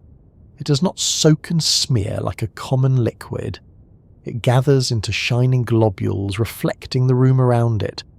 The atoms are not strongly fixed in a crystal, but they are still metallic atoms attracting one another in a dense liquid. So Mercury combines fluidity with cohesion in a very distinctive way. And Mercury is dense. That density also shapes our impression of it. A small amount seems heavier than it ought to be. In old thermometers, it moved through a narrow tube as temperature changed. In older scientific demonstrations, which are no longer treated casually because mercury is toxic, it was sometimes poured or rolled to show its unusual properties. Its motion could be mesmerizing. A metal that flows has a way of unsettling our categories. But the more important lesson is that density and liquidity are separate. Mercury is heavy and liquid. Its heaviness comes mostly from its massive atoms packed closely together. Its liquidity comes from the weakness of its bonding at ordinary temperatures. Mercury's toxicity is worth mentioning plainly. It should not be handled, spilled or played with. Mercury vapor and certain mercury compounds can be dangerous to the nervous system and other parts of the body. The old image of people casually rolling mercury around on a table belongs to a less careful era. Today, mercury is handled with strict precautions. Even in a calm bedtime journey through physics, it is good to let that fact sit clearly. Mercury is fascinating, but it is not a toy. Its beauty is best appreciated through knowledge, sealed instruments, proper safety, or memory rather than touch. Now, returning to the atom, the main reason mercury bonds weakly is that its outer pair of electrons is unusually stable. In a non-relativistic picture, one might expect these electrons to be more available for bonding. But relativity changes the energy and size of certain electron states in heavy atoms. The compact outer state contracts and becomes more tightly bound. Those electrons stay close to the mercury atom. They do not spread out and participate in metallic bonding as effectively as the outer electrons in many other metals. This reduces the cohesive strength of solid mercury. This also helps mercury behave in some ways almost like a noble metal with a closed electron arrangement. It is not a noble gas, of course, and it can form compounds, but the closed and stabilized outer electron structure gives the atom a certain reluctance. It is less eager to share those electrons in metallic bonding. Chemists sometimes describe mercury as having a very stable outer electron pair. The phrase may sound modest, but the consequences are visible. A stable pair of electrons can mean a liquid metal. The filled inner electron groups also matter. Mercury has a full set of certain deeper electron states that do not contribute strongly to bonding in the way partly filled states can. In many transition metals, electrons in inner but not deeply buried states help create strong bonding and varied chemical behavior. Mercury's relevant states are filled and relatively low in energy, which reduces their bonding contribution. Relativity strengthens this effect by stabilizing the compact outer pair. The result is a metal whose atoms do not knit together as strongly as neighbouring metals do. This is why Mercury is not simply an ordinary metal that happens to melt low by accident. Its low melting point emerges from the way its electrons are arranged and shifted. The outer electrons are too tightly held. The filled inner shell offers limited bonding help. The atoms remain metallic but weakly cohesive. A little thermal motion is enough to keep them from forming a stable solid at room temperature. The comparison with gold is useful again. Gold's relativistic electron shifts affect the energy difference involved in absorbing light, giving gold its yellow colour. Mercury's relativistic electron shifts affect how strongly atoms bond to each other, giving Mercury its liquid state at room temperature. In both cases, relativity changes electron energies, but the visible outcome depends on what those electrons are doing. In gold, we notice light absorption.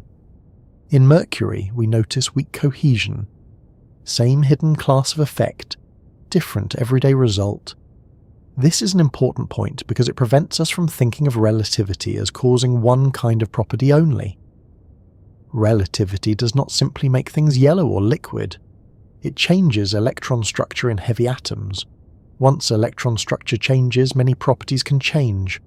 Optical behavior, bonding strength, chemical reactivity, atomic size, preferred charges, and catalytic activity may all be affected. The final result depends on the element. Gold becomes yellow, Mercury becomes liquid, lead shows unusual stable lower charge states, platinum becomes chemically special at surfaces. The periodic table becomes a series of variations on the same deeper theme. Mercury's liquid nature also reminds us that melting is not only about heat. We usually think of melting as something done to a material from outside. Warm the butter, and it softens. Heat ice, and it becomes water. Heat metal enough, and it melts in a furnace.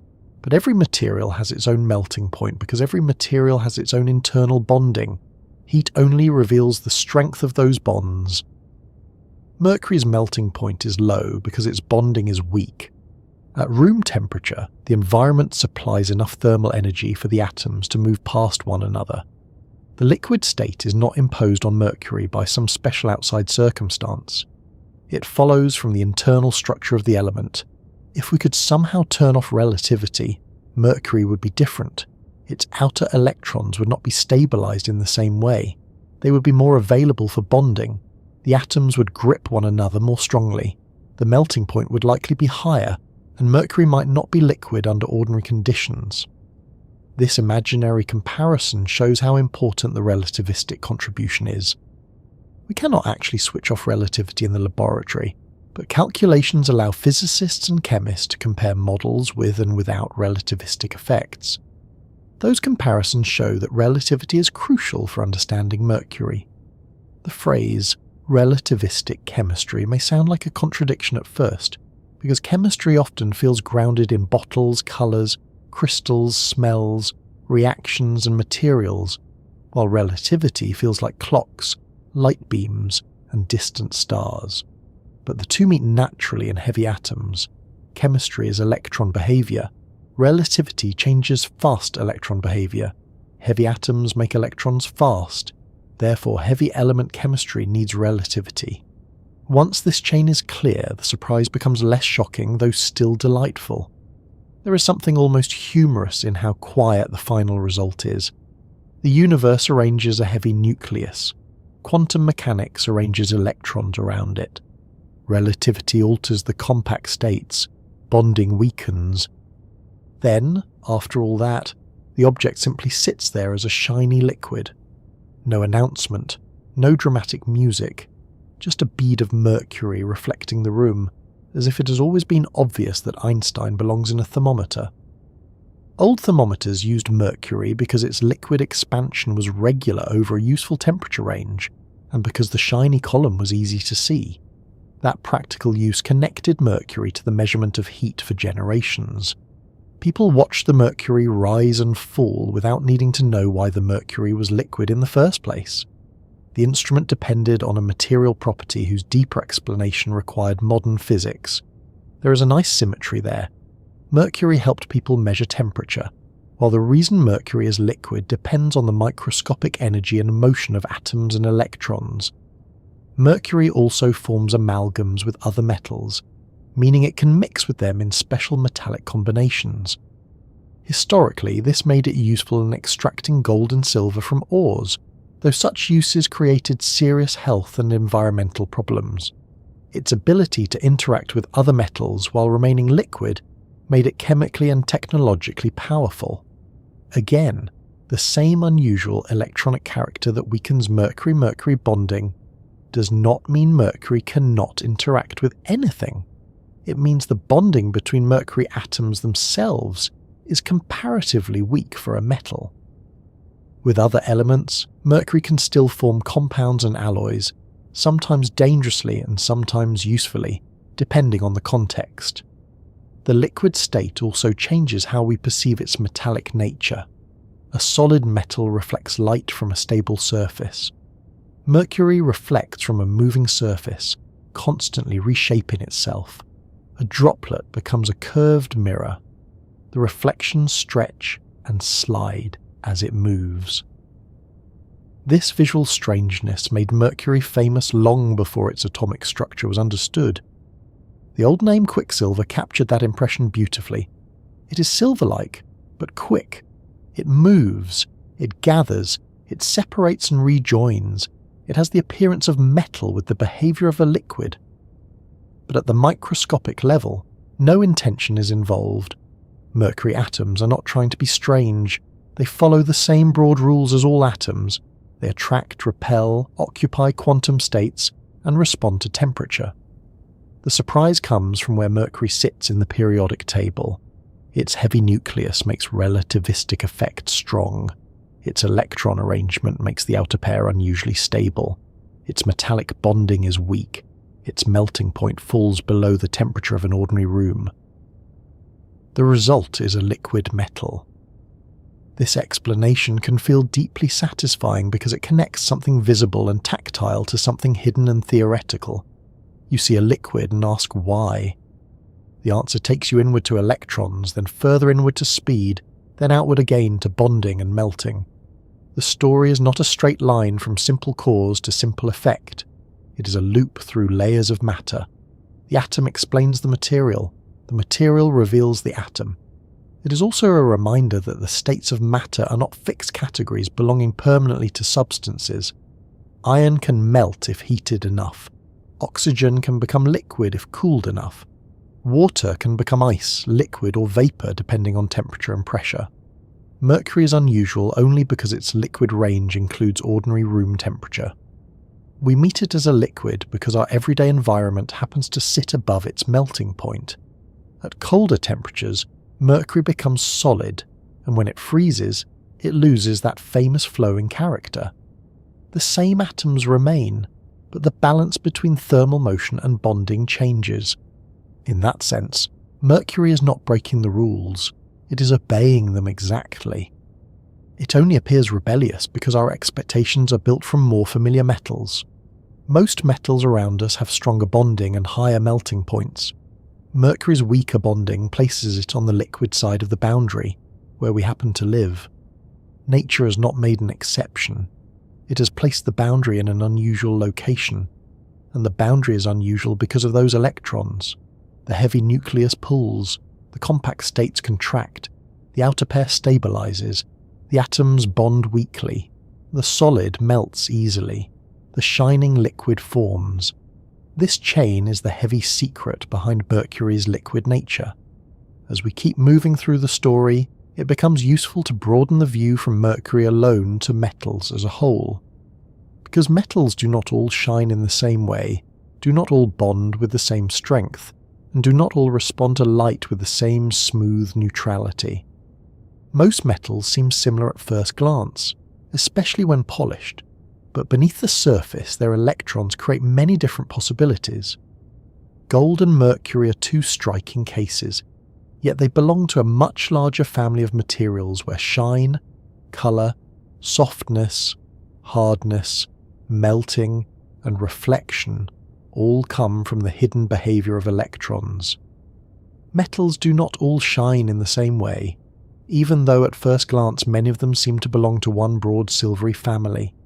A polished spoon, a strip of aluminum foil, a steel sink, a nickel coin, and a chrome surface all have that familiar bright look. They catch the room and return it, sometimes clearly, sometimes in a blurred way, as if the surface is keeping a loose memory of whatever is nearby. This shared brightness can make metals feel simple. We see shine and think metal. We see grey and think ordinary.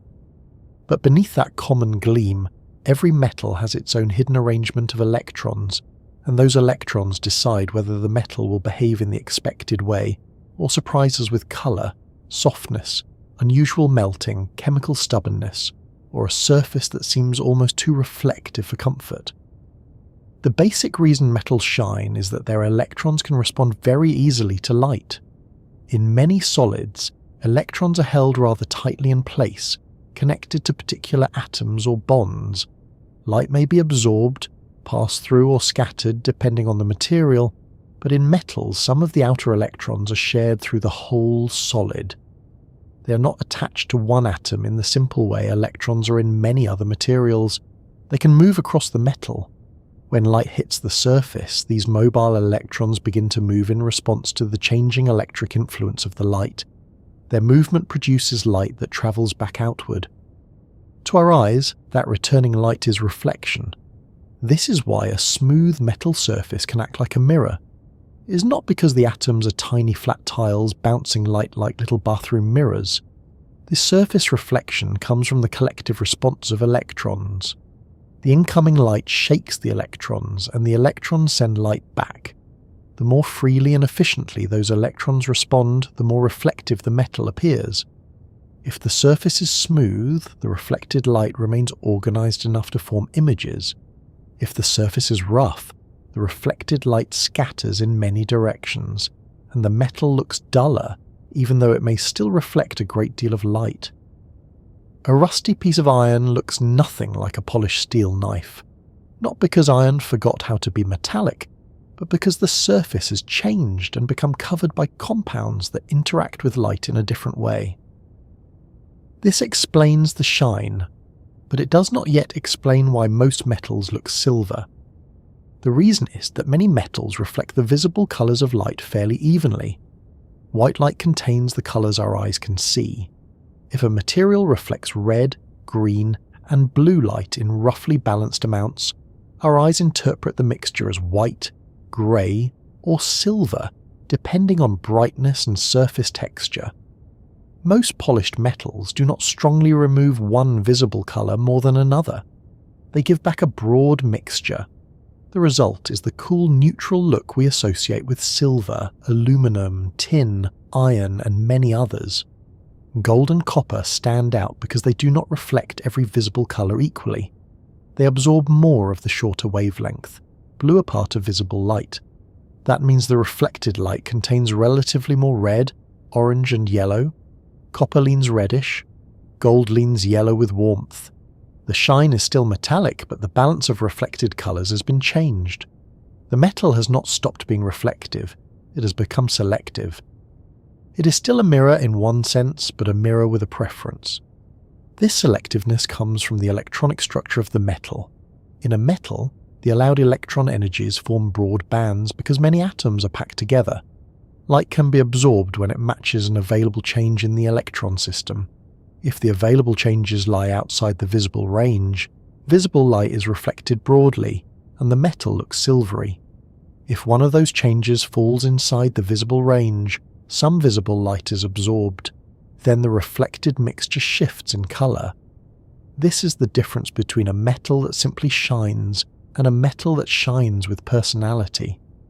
Gold is the most famous case because relativity helps move one of those important electronic absorptions into the visible blue region. Gold absorbs some blue light and reflects a warmer mixture. Copper has a related but not identical story. shaped by its own electron structure. Cesium, a soft alkali metal, also has a faint warm golden tint, partly because its electron behavior places absorption close enough to the visible range to affect its appearance. These colored metals are reminders that silveriness is common, not mandatory. The metallic shine comes from mobile electrons, but the exact color depends on the deeper arrangement of available electron states. There are other ways metals can surprise us too. Sometimes the color we see does not come from the pure metal itself, but from a thin surface layer.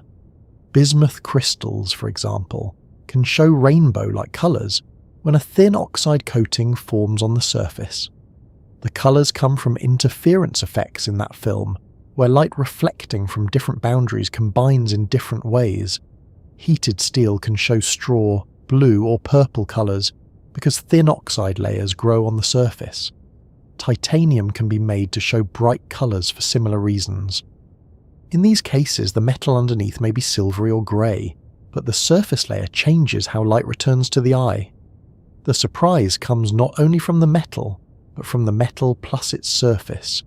That surface detail matters because the eye sees only what light does at the outermost region of a material. A metal can have one set of properties in its bulk and another appearance at its surface if oxidation, roughness, polishing, or thin films are involved. Gold is special partly because its color is the metal itself, not usually a tarnish layer. It resists ordinary oxidation, so the warm metallic reflection can remain stable for a very long time. Copper, by contrast, changes with air and moisture.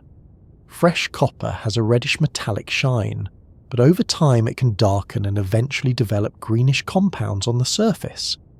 Iron can rust into reddish-brown oxides. Silver can tarnish blackish from sulfur-containing substances. The surface tells a chemical story, and that story can cover the metal's original shine. Even when metals look similar in color, they can be very different in texture and behavior. Some are hard, some are soft, some melt easily, some require extreme heat, some are brittle in certain forms, some can be hammered into thin sheets, some snap. These differences also come from electrons and atomic arrangement. Metallic bonding can vary in strength. The size of the atoms, the number of electrons participating in bonding, the crystal structure, and the energy of electron states all influence how strongly the atoms hold together and how easily layers of atoms can slide past one another. Gold is soft enough to be shaped and hammered into very thin leaf. This softness made it useful for decoration across many cultures. It could be spread over surfaces in sheets so thin that a small amount covered a large area. Its resistance to tarnish meant the surface stayed bright. Copper is also workable, which made it one of the earliest metals widely used by humans. Iron can be strong, especially when combined with carbon to form steel, but it rusts unless protected. Aluminum is light and forms a protective oxide layer that helps prevent deeper corrosion. Each metal has a personality that emerges from its atoms, electrons, and structure. The shine may make them seem like cousins, but their habits can be very different. Mercury surprises us most obviously by being liquid at room temperature. It still shines because it is still a metal, and its electrons still respond strongly to light. But its atoms do not bind together strongly enough to remain solid under ordinary conditions. The relativistic stabilization of its outer electron pair weakens metallic bonding, allowing the atoms to move past one another as a liquid. So Mercury combines metallic reflectivity with fluid motion. That combination feels strange because in daily life shine and solidity often go together. A metal mirror is hard. A polished spoon is solid. A metal coin holds its shape. Mercury keeps the shine but loses the fixed shape. This is a useful reminder that metallic shine and metallic strength are related but not identical. Both involve electrons but not in the same way. The ability to reflect light comes from how electrons respond to electromagnetic waves at the surface. The ability to remain solid comes from how atoms are bonded together in the material. A metal can be highly reflective and still have weak enough bonding to be liquid at a certain temperature. Mercury is the famous example. Other metals can melt too, of course, but usually only when heated far above room temperature. Mercury's surprise is that our normal room temperature happens to sit above its melting point. Gallium offers another gentle complication. It is a metal that is solid at normal room temperature but melts just above it, so it can soften in a warm hand. Unlike Mercury, gallium is not liquid under most comfortable room conditions, but it is close enough to the boundary to feel surprising.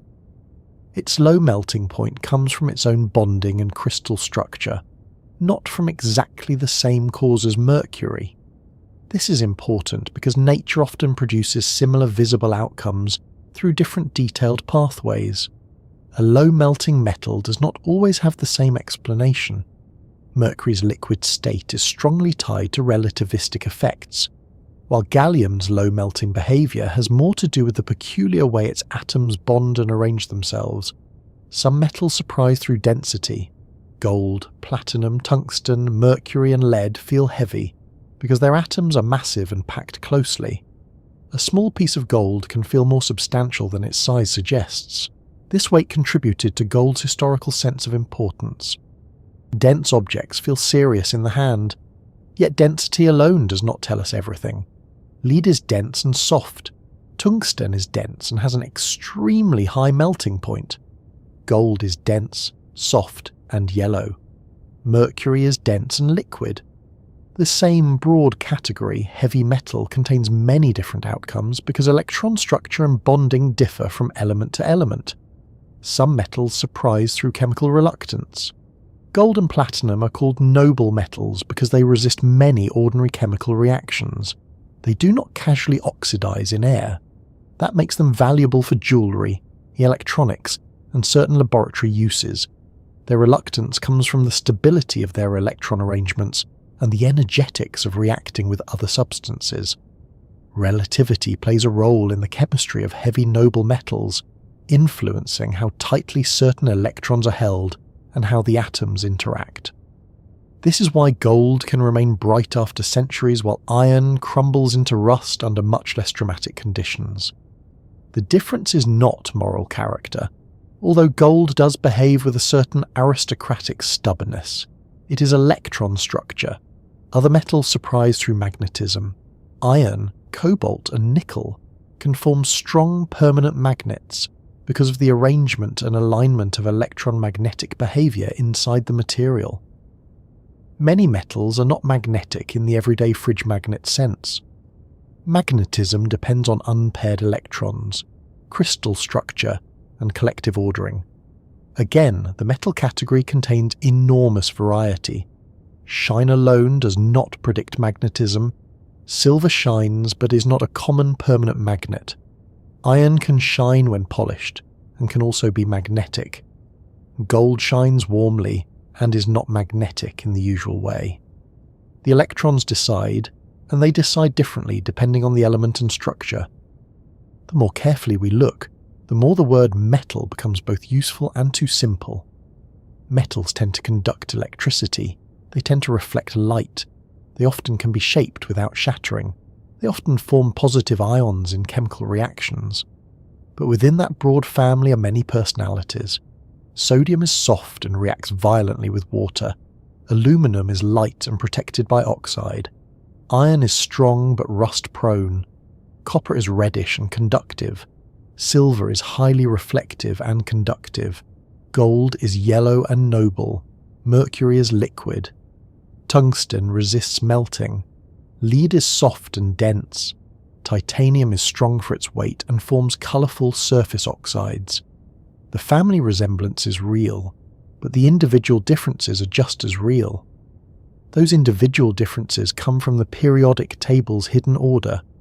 As we move from element to element, the number of protons changes and the electrons fill available states. The outer electrons shape bonding and chemistry. Inner electrons shield and influence. In heavy atoms, relativity shifts important states. In solids, atomic arrangements create bands and collective electron behaviour. A metal's visible and physical traits are the final result of all these layers. What looks like a simple piece of matter is really an agreement among quantum rules, electric forces, atomic packing, and sometimes relativistic motion. This is why most metals shine, but only some surprise us. Shine is a broad result of mobile electrons. Surprise comes from the details. If a metal reflects all visible colours evenly, it looks silvery. If it absorbs some visible colours more than others, it becomes coloured. If its bonding is strong, it stays solid at high temperatures. If its bonding is weak, it may melt easily. If its surface reacts, it tarnishes or rusts. If its surface forms thin films, it may show bright interference colours. If its electrons align magnetically, it may become a magnet. If its atoms are packed with great mass, it feels dense. Each surprise is an electron story wearing a different costume. Gold surprise is gentle and visual. It is a metal that looks like stored sunlight because it absorbs some blue light. Mercury's surprise is physical and almost unsettling. It is a metal that flows because its atoms bond too weakly to stay solid at room temperature. These two surprises are especially beautiful because relativity helps explain both. In gold, relativity shifts electron energies in a way that changes light absorption. In Mercury, relativity stabilizes electrons in a way that weakens bonding. One effect reaches the eye as colour, the other reaches the hand, or rather the careful gloved laboratory hand, as liquid motion. And yet most metals do not announce relativity so clearly. Their relativistic corrections may be smaller, or their electron structures may place the important effects outside the visible or familiar range. They still obey the same deep laws, but the outcomes do not always become dramatic everyday facts. A metal may simply look silver and behave solidly. That does not mean it is simple. It only means its hidden electron structure does not produce an obvious surprise at the scale of ordinary experience. Many things in nature are like this. The deep rules are always present, but only sometimes do they step into view. A polished silver surface is still a marvel, even if it looks ordinary beside gold. Its electrons respond to visible light with remarkable efficiency. A copper wire quietly carrying electricity is a marvel. An aluminum airplane skin, a steel bridge, a tungsten filament, a titanium implant, all of them rely on electron behaviour shaped by atomic structure. The surprises are not always colourful or strange. Sometimes the surprise is that matter can be so reliable. Metals can be drawn into wires, cast into shapes, polished into mirrors, alloyed into stronger forms, and used to build much of the modern world because their electrons give them a rare combination of strength, conductivity, and flexibility. Alloys add another layer to the story. Humans rarely use pure metals alone. Bronze, brass, steel, solder, and countless specialized materials are mixtures of metals, sometimes with non-metals included. By blending elements, we change the electron environment and the atomic structure. Steel is iron transformed by a little carbon and careful processing. Brass changes copper by adding zinc. Bronze changes copper by adding tin, and sometimes other elements. These mixtures can be harder, softer, more corrosion-resistant, more flexible, or more useful than the pure metals. The shine may remain metallic, but the behaviour changes because the internal structure changes. It is like altering a recipe, except the ingredients are atoms and the kitchen is a furnace. Colour in alloys can also shift. Rose gold, for instance, gains its reddish tone from copper mixed with gold. White gold is made by mixing gold with paler metals, changing its appearance while keeping some of gold's desirable properties. Jewellery, coins, tools, electronics, and machines all use the fact that metal behaviour can be tuned. Once we understand that electrons and structure control properties, alloy making becomes a kind of practical conversation with the periodic table. Add this atom, remove that impurity, heat, cool, hammer, polish, and the material answers with a new strength, colour, or texture. The ancient world discovered many of these answers by experience. People did not need quantum theory to know that bronze was useful or that gold resisted tarnish. They learned by fire, hammer, accident, and memory. Modern science explains why these discoveries worked. It reveals the electron structure beneath the craft. That does not make the old knowledge less impressive. If anything, it makes it more impressive. Human hands found patterns in matter long before human minds could see the hidden reasons. Now, we can place gold and Mercury back among their metallic relatives. Gold shines because it is metal, but it looks yellow because its electron structure selectively absorbs blue light. Mercury shines because it is metal, but it flows because its bonding is unusually weak. Most metals shine because mobile electrons reflect visible light. Only some surprise us because their electron structures create unusual absorptions, weak bonds, colourful surfaces, magnetic ordering, or unexpected chemical stability. The same foundation produces many outcomes. The surface of a metal is therefore a kind of message. It tells us something, though not everything, about what electrons are doing. A silvery shine says visible light is being reflected broadly. A golden colour says some shorter wavelength light is being absorbed. A tarnished surface says chemistry has changed the outer layer. A liquid metallic bead says the bonding is weak enough for atoms to move past one another at that temperature. A coloured oxide film says surface thickness and light interference are at work. The eye sees appearance. Physics hears the electron story behind it. As the view widens, matter starts to feel less like a collection of fixed substances and more like a set of possibilities arranged by electrons.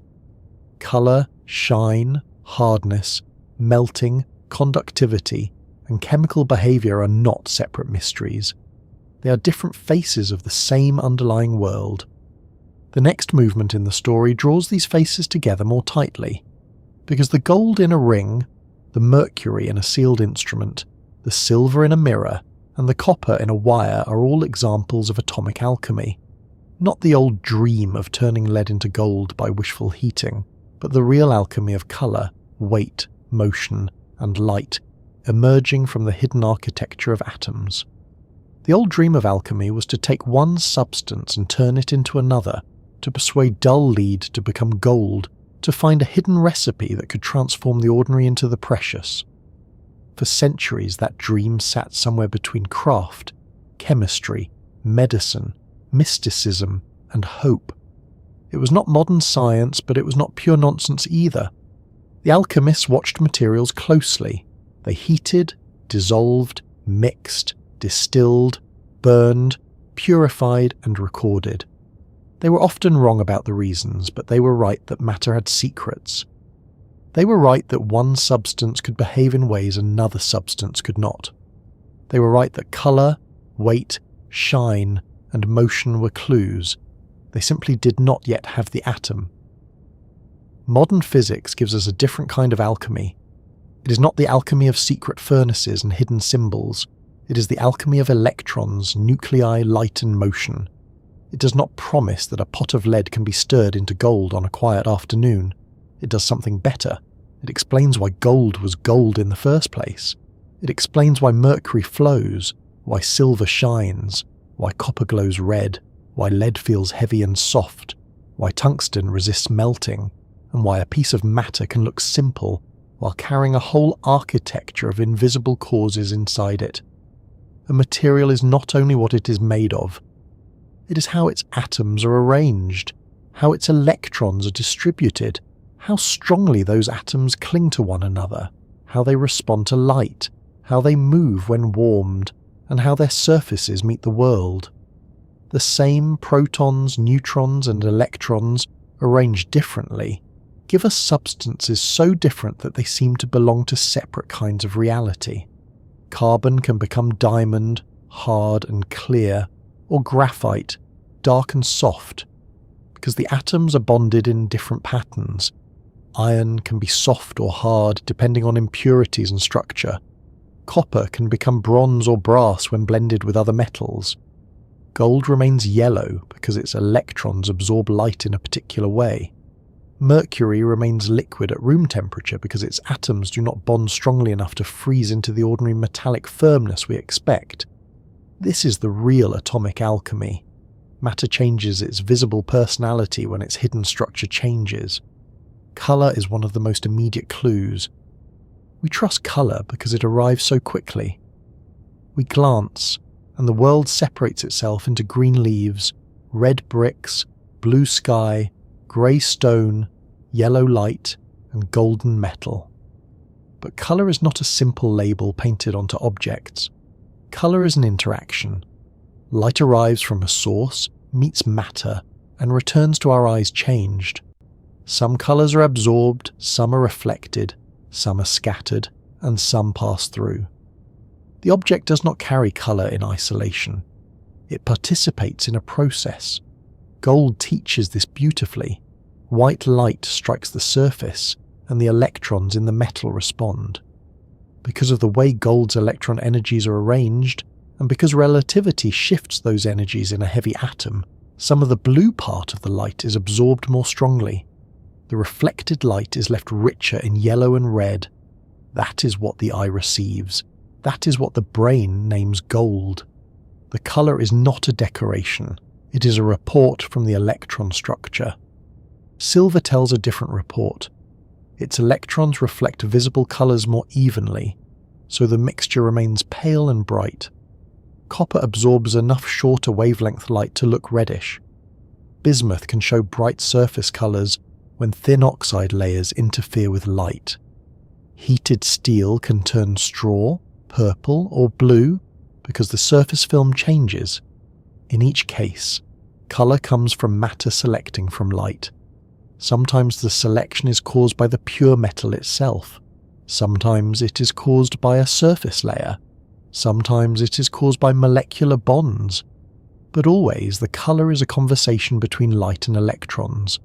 This makes colour less like a fixed possession and more like a performance repeated every time light arrives. In darkness, a gold ring has no visible yellow. Under a blue lamp, it may look different from how it looks in sunlight. Under warm candlelight, it may seem richer. The metal has not changed, but the incoming light has. The eyes interpret whatever returns. Colour therefore belongs not only to the object, but to the whole situation. Light, surface, electron structure, eye, and brain all take part. Weight feels more solid than colour. If you hold a piece of lead or gold, the heaviness seems undeniable. There is no need for interpretation. The hand simply knows. But weight too has hidden causes. Part of it comes from the mass of the atoms themselves.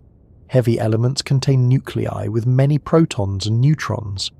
A gold atom is much more massive than an aluminum atom. A lead atom is much more massive than a carbon atom. If many heavy atoms are packed into a small volume, the material feels dense. This is why gold has that satisfying weight, why lead feels serious in the hand, and why mercury, though liquid, is surprisingly heavy for the amount you see. Density is not only atomic mass, though, it is also packing. How closely do the atoms sit together? How much empty space exists in the structure? What crystal arrangement do they form? Two materials can be made of atoms with similar masses and still differ in density because the atoms are arranged differently. In metals, atoms often pack closely, which contributes to their density. In heavy metals, the atoms are both massive and tightly packed, so the result can be striking. A small gold object can feel heavier than expected because the eye judges size before the hand reports mass. This is one reason gold became associated with value and permanence. Its colour caught the eye, but its density also mattered. It felt substantial. It resisted tarnish. It could be shaped. It did not crumble away easily. Human beings are sensory creatures, and gold satisfied several senses at once. It looked warm, felt heavy, and endured. Long before physics could explain any of this, those traits made gold seem exceptional. Mercury's weight is stranger because it is liquid.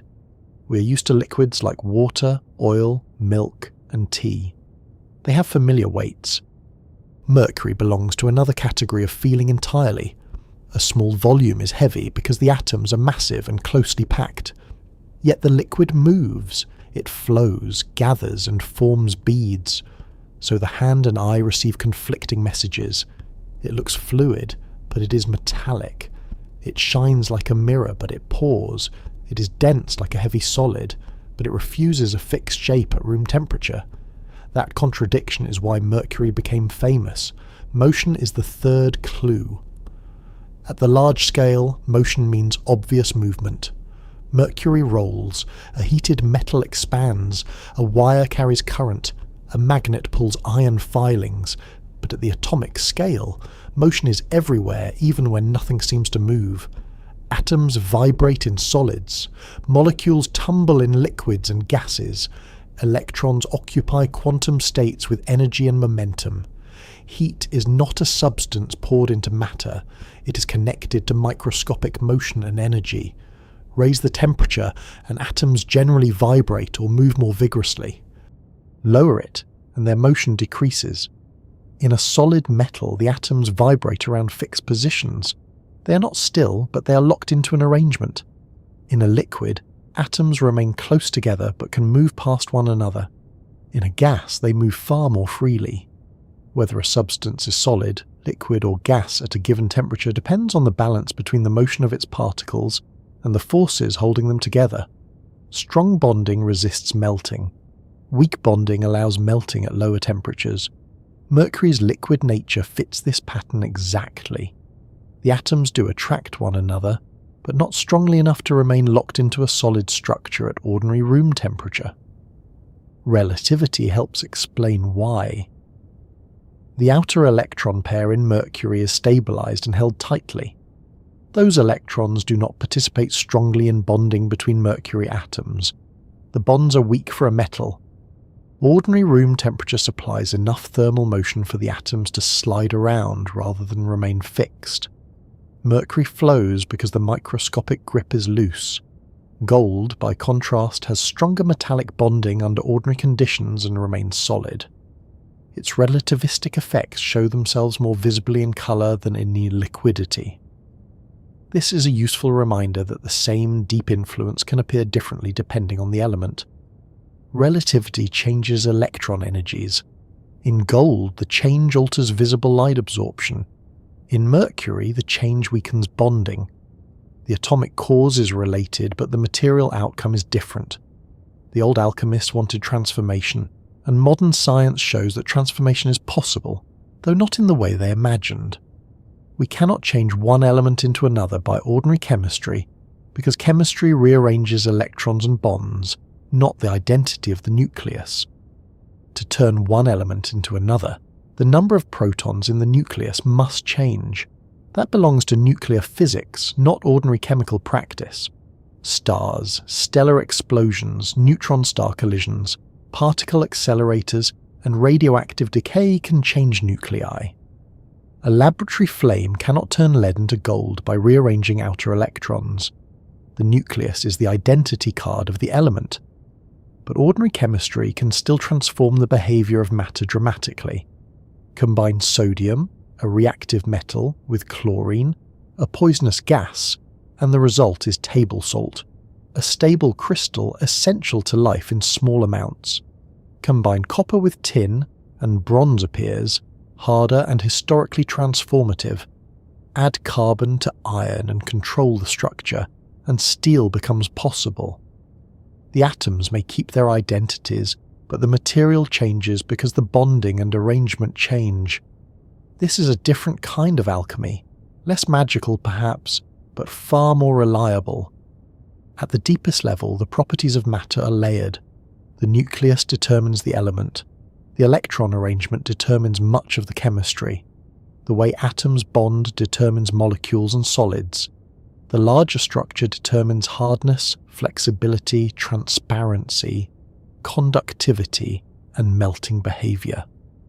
The surface determines much of what we see. Temperature determines how much microscopic motion is present. Light reveals some features and hides others. Relativity enters strongly when heavy nuclei make electrons move fast enough for ordinary approximations to fail. Gold and Mercury sit in this layered world as two memorable lessons. Gold says, "Do not trust colour to be simple. Behind yellow is the selective absorption of light, and behind that absorption are electron states shifted by relativistic motion." Mercury says, "Do not trust metal to mean solid. Behind liquidity is weak bonding, and behind weak bonding is an electron pair stabilized by the heavy nucleus and relativity." Together they show that the everyday categories in our minds are useful but incomplete. Metal, colour, liquid, solid, heavy, shiny. These are surface words for deeper structures. Even shine, which seems so characteristic of metals, has its own hidden mechanism. A metal shines because mobile electrons respond to incoming light and send much of it back. This is why polished metals can reflect images. But if the surface is rough, the light scatters and the shine becomes dull. If the surface reacts with air, a tarnish or oxide layer may form and change the reflection. If the metal has electronic transitions in the visible range, it may show colour. Shine is not a single property in isolation. It depends on electrons, surface smoothness, chemistry, and light. Hardness is similar. Diamond is hard because carbon atoms are locked into a strong three-dimensional network. Graphite is soft because its carbon atoms form sheets that slide over one another. Gold is soft for a metal because layers of atoms can move relatively easily, while metallic bonding holds the material together. Steel can be hard because its internal structure resists deformation. Mercury is liquid because its atoms are not locked into a solid structure at room temperature. The word hard feels simple, but the reason for hardness depends on atomic arrangement and bonding. Conductivity also emerges from electrons. Metals conduct electricity because some electrons can move through the structure under an electric influence. Insulators do not allow that movement easily because their electrons are more tightly bound, or their energy structure does not provide easy paths for motion. Semiconductors sit in between and can be controlled, which makes modern electronics possible. Once again, the behaviour we use in technology comes from hidden electron arrangements. Every wire, circuit, sensor and screen is built on atomic rules. Heat conduction in metals also comes partly from electrons and partly from atomic vibrations. A metal spoon in hot tea warms quickly because energy moves through the metal efficiently. Wood does not conduct heat in the same way, so a wooden handle can remain comfortable while a metal one becomes too hot to touch. These everyday kitchen facts are also electron stories and structure stories. Matter is always explaining itself if we know how to listen. The word alchemy can remain useful if we clean it of false promises. Real alchemy is not about wishing one substance into another. It is about understanding how matter gets its properties and how those properties can be changed. Heat treatment changes steel, alloying changes copper or gold, polishing changes reflection, oxidation changes colour, cooling changes state, pressure changes crystal structure, nuclear reactions change elements, quantum mechanics explains electron states, relativity adjusts those states in heavy atoms. The transformation is real, but the rules are stricter and more beautiful than the old myths imagined. There is also an alchemy in perception. The world we experience is not raw atoms, it is atoms translated by senses. Our eyes turn reflected light into colour, our hands turn resistance and mass into weight and texture, our ears turn vibrations into sound, our skin turns heat flow into warmth or cold. A gold ring feels smooth and heavy, looks yellow, and seems solid. Physics describes the atoms and electrons. Biology describes the senses. The experience itself is a meeting point. Matter becomes meaningful to us through perception. This is why the story of gold and Mercury can feel so satisfying. It begins with things we can notice directly. Gold is yellow, Mercury is liquid. These are not remote facts, they are immediate. Then the explanation moves inward, layer by layer, until it reaches electron structure and relativity. Then it returns outward to the visible world. The journey does not leave ordinary experience behind. It explains why ordinary experience has the shape it does. A gold object in a quiet room is therefore not just a gold object. It is a final expression of cosmic history and atomic structure. The gold atoms were forged in extreme events before Earth existed. They became part of the planet, were concentrated by geological processes, found by human beings, shaped by craft, and seen by eyes under reflected light. Inside each atom, electrons respond to a heavy nucleus. Relativity shifts their energies. The surface absorbs some blue light. Warm colour returns. Culture adds meaning. A ring becomes a promise. A coin becomes wealth. A gilded surface becomes sacred or royal. And beneath all of it, the electrons continue to obey their rules without ceremony. Mercury has its own path. Its atoms were also formed through cosmic processes. On Earth, it appears in minerals and can be released through natural and human activity. It became useful in instruments, mining, chemistry, and medicine, sometimes with serious harm because its dangers were not understood or were ignored. Its liquid motion fascinated people. Its toxicity forced caution. Inside its atoms, relativistic effects help stabilize electrons and weaken bonding. The liquid bead becomes a lesson not only in physics, but in the importance of respecting matter. Understanding does not make every substance safe. It makes our relationship with it wiser. This is one of the calm lessons hidden in materials. The world is not divided into ordinary things and scientific things. A spoon, a ring, a wire, a mirror, a thermometer, a coin, a lamp, all of them are scientific things because all of them are made of matter. Their properties come from the same rules that govern stars, atoms, and light.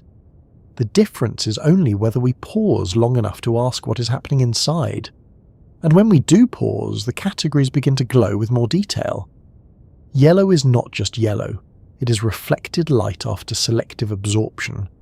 Heavy is not just heavy, it is mass, density, packing, and gravity felt by the hand. Liquid is not just liquid, it is particles close together but free to move past one another. Metal is not just metal, it is mobile electrons, atomic cores, bonding, shine, and conductivity. Relativity is not just distant clocks and fast rockets. It is also a correction inside heavy atoms that changes real materials. The old dream of alchemy looked for hidden transformation. Modern physics found hidden explanation. That may be the greater treasure. It tells us that gold is not precious because it is mysterious in a vague way, but because its beauty has reasons that reach deep into matter. It tells us that Mercury is not strange because it breaks nature's rules, but because it follows them in a rare and revealing combination. It tells us that colour, weight, and motion are not separate wonders, but different expressions of the same atomic foundation. From here, the story begins to soften back toward the objects themselves. We have gone inward through metals, electrons, heavy nuclei, fast motion, and relativity. We have seen how gold's yellow and Mercury's liquidity are not accidents sitting on the surface, but consequences rising from deep inside the atom. Now the pieces can settle together, not as separate facts, but as one view of matter, where a warm reflection, a silvery liquid, and the hidden speed of electrons all belong to the same quiet universe. Now the pieces can settle together again, not as separate facts scattered across a periodic table, but as one connected view of matter. Gold is yellow, Mercury is liquid. Most metals shine, some metals surprise us. At the beginning, these statements could have sounded like simple descriptions, the kind of things we notice without needing to ask very much more. A ring has a warm colour, a drop of mercury flows, a spoon reflects the room, a copper wire carries current.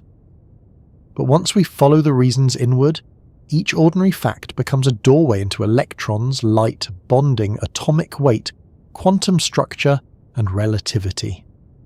That is one of the quiet rewards of physics. It does not ask us to stop noticing the simple things. It asks us to notice them more carefully.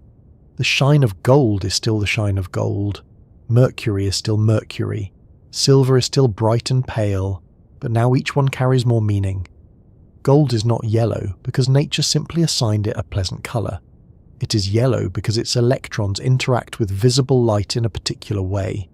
It absorbs more of the blue part of white light, so the reflection that returns to the eye is warmer, richer in yellow and red. That selective absorption comes from the arrangement of electron energies in the metal, and those energies are shifted by the fact that gold is a heavy atom.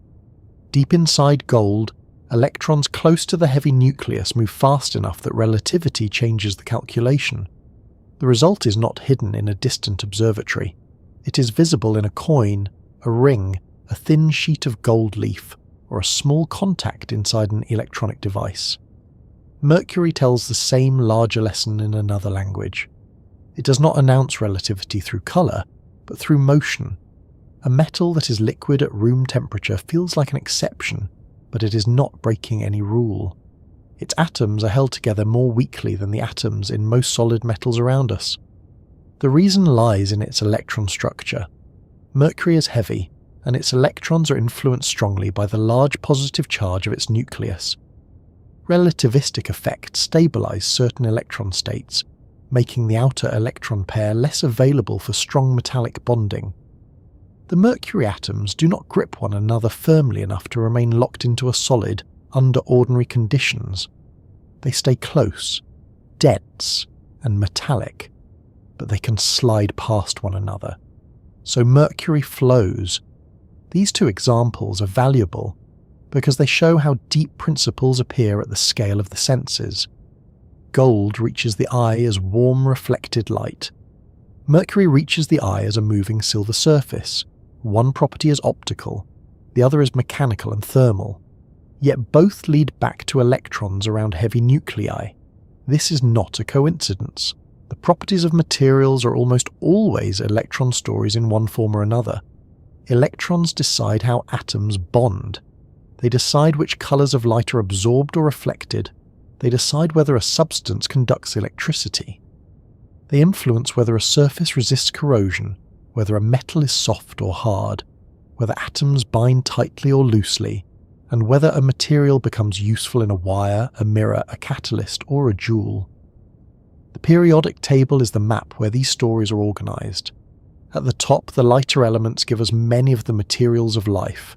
Hydrogen, carbon, nitrogen, oxygen, phosphorus, sulfur, and others form the chemistry of water, air, proteins, sugars, fats, bones, wood, and breath.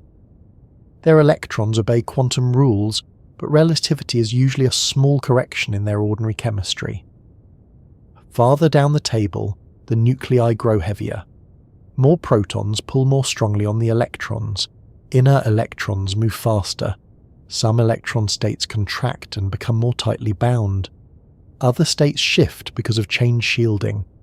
The chemistry begins to carry a stronger relativistic accent. In this lower region, the table is not only a chart of elements. It is a record of how fast motion inside atoms changes the visible world. Gold and Mercury sit in that lower region, close together but with very different personalities. Gold is solid, yellow, dense, soft, conductive, and resistant to tarnish. Mercury is dense, shiny, liquid at room temperature, toxic, and unusually weakly bonded for a metal. One fewer or one extra proton changes the identity completely. That is how precise the periodic table is. A tiny difference at the nuclear level becomes a major difference in the world of materials. Gold becomes a symbol of permanence and value. Mercury becomes quicksilver, a metal that rolls like a liquid mirror. Both are shaped by the same deeper rules, but the rules play out differently because the electron arrangements are different. This helps us avoid a common mistake. It is tempting to say that relativity makes gold yellow and Mercury liquid, as if relativity alone were a simple switch. But the fuller explanation is more careful. Relativity changes electron energies in heavy atoms. Those changed electron energies affect light absorption in gold. They affect bonding strength in Mercury. The final properties come from relativity working together with quantum mechanics, electron filling, atomic structure, and solid-state behavior. Nature rarely gives us one cause standing alone. It gives us layers. A visible property is often the final surface of many hidden causes stacked together. Gold's colour depends on light, and light itself deserves a moment of attention as we drift back outward. White light is not one simple thing, it is a mixture of visible colours. When it meets matter, the matter may absorb some parts more strongly than others. The parts that come back determine what we see. A leaf looks green because pigments in the leaf absorb red and blue light more strongly and reflect or transmit more green. A red cloth looks red because dyes or pigments absorb other parts of the spectrum. A gold surface looks golden because the metal reflects strongly like a metal, while still absorbing enough blue light to shift the returned mixture toward yellow. The surface is not painted yellow in the ordinary sense. The metal itself is selecting from light. Silver behaves differently because it reflects visible colours more evenly. It does not remove enough of one visible colour to appear strongly coloured. Most familiar metals are like this. They shine, but they do not glow with a strong hue. Their electrons respond efficiently to incoming light, returning a broad mixture. This produces the silvery look that we often think of as the default metal appearance. Gold refuses that default because its heavy atom electron structure shifts an important absorption into the visible range. It does not simply shine, it edits the light before returning it. Mercury also shines because it is still a metal. Its liquid state does not erase its metallic electron behavior. The mobile electrons still respond to light and create a reflective surface. This is why Mercury looks like a moving mirror rather than like ordinary water.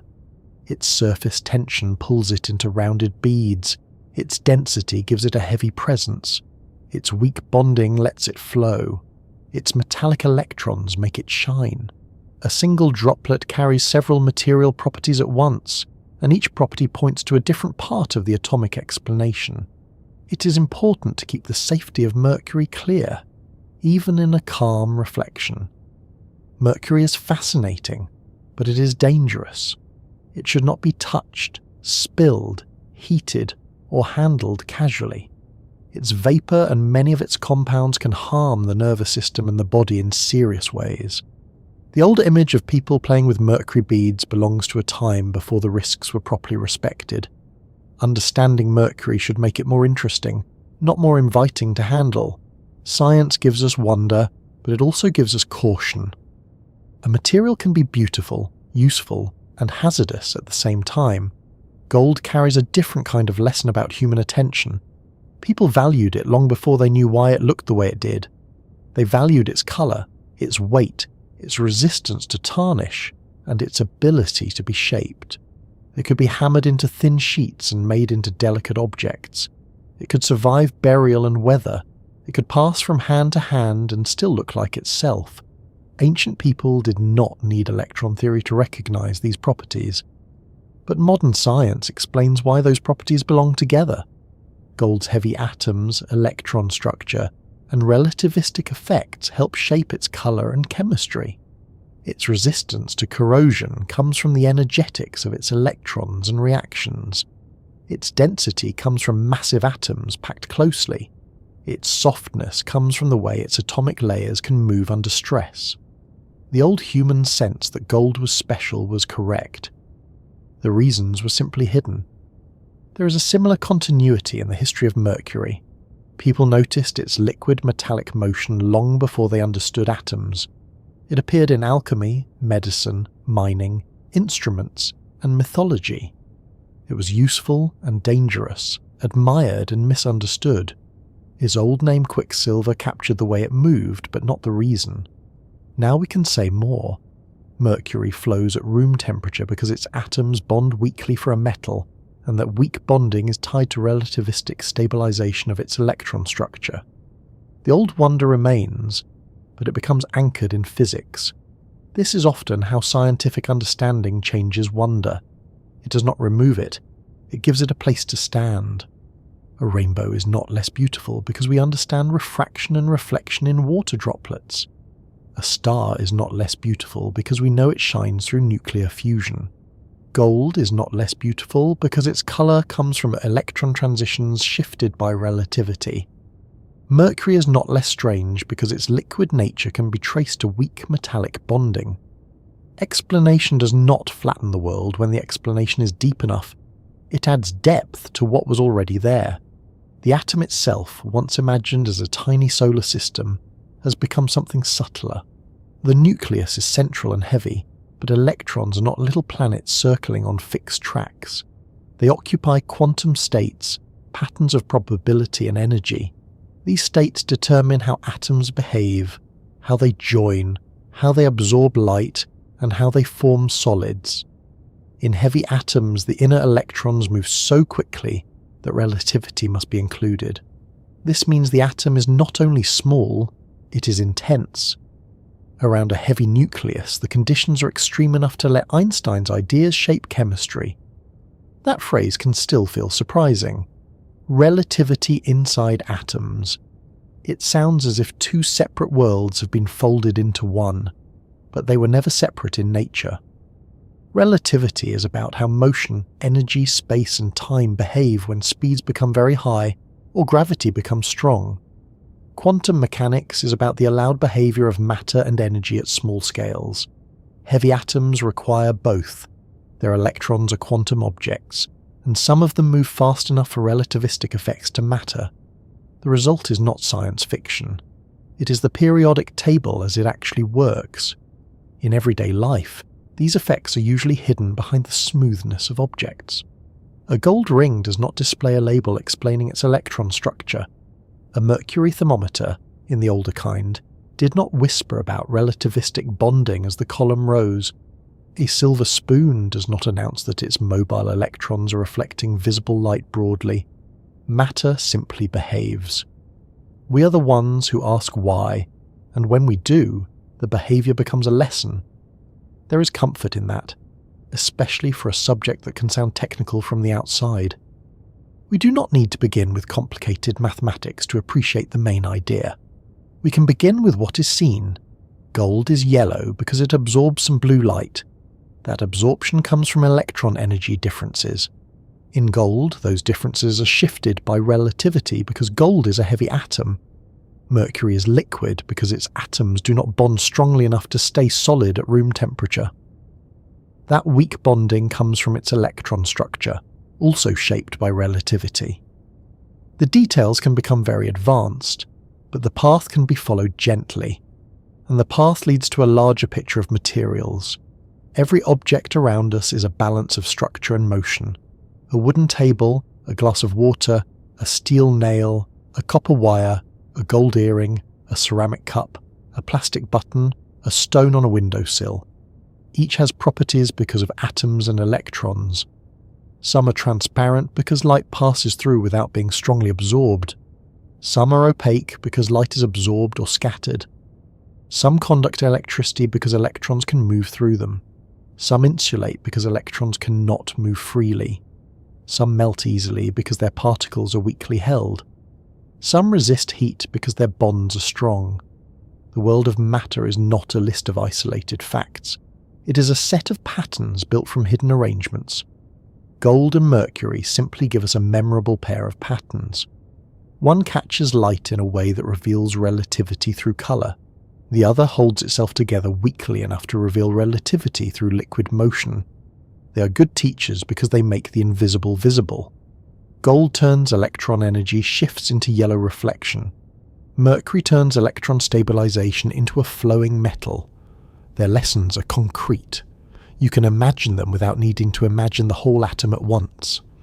As the story settles, it is worth returning to the listener because all science eventually returns to experience.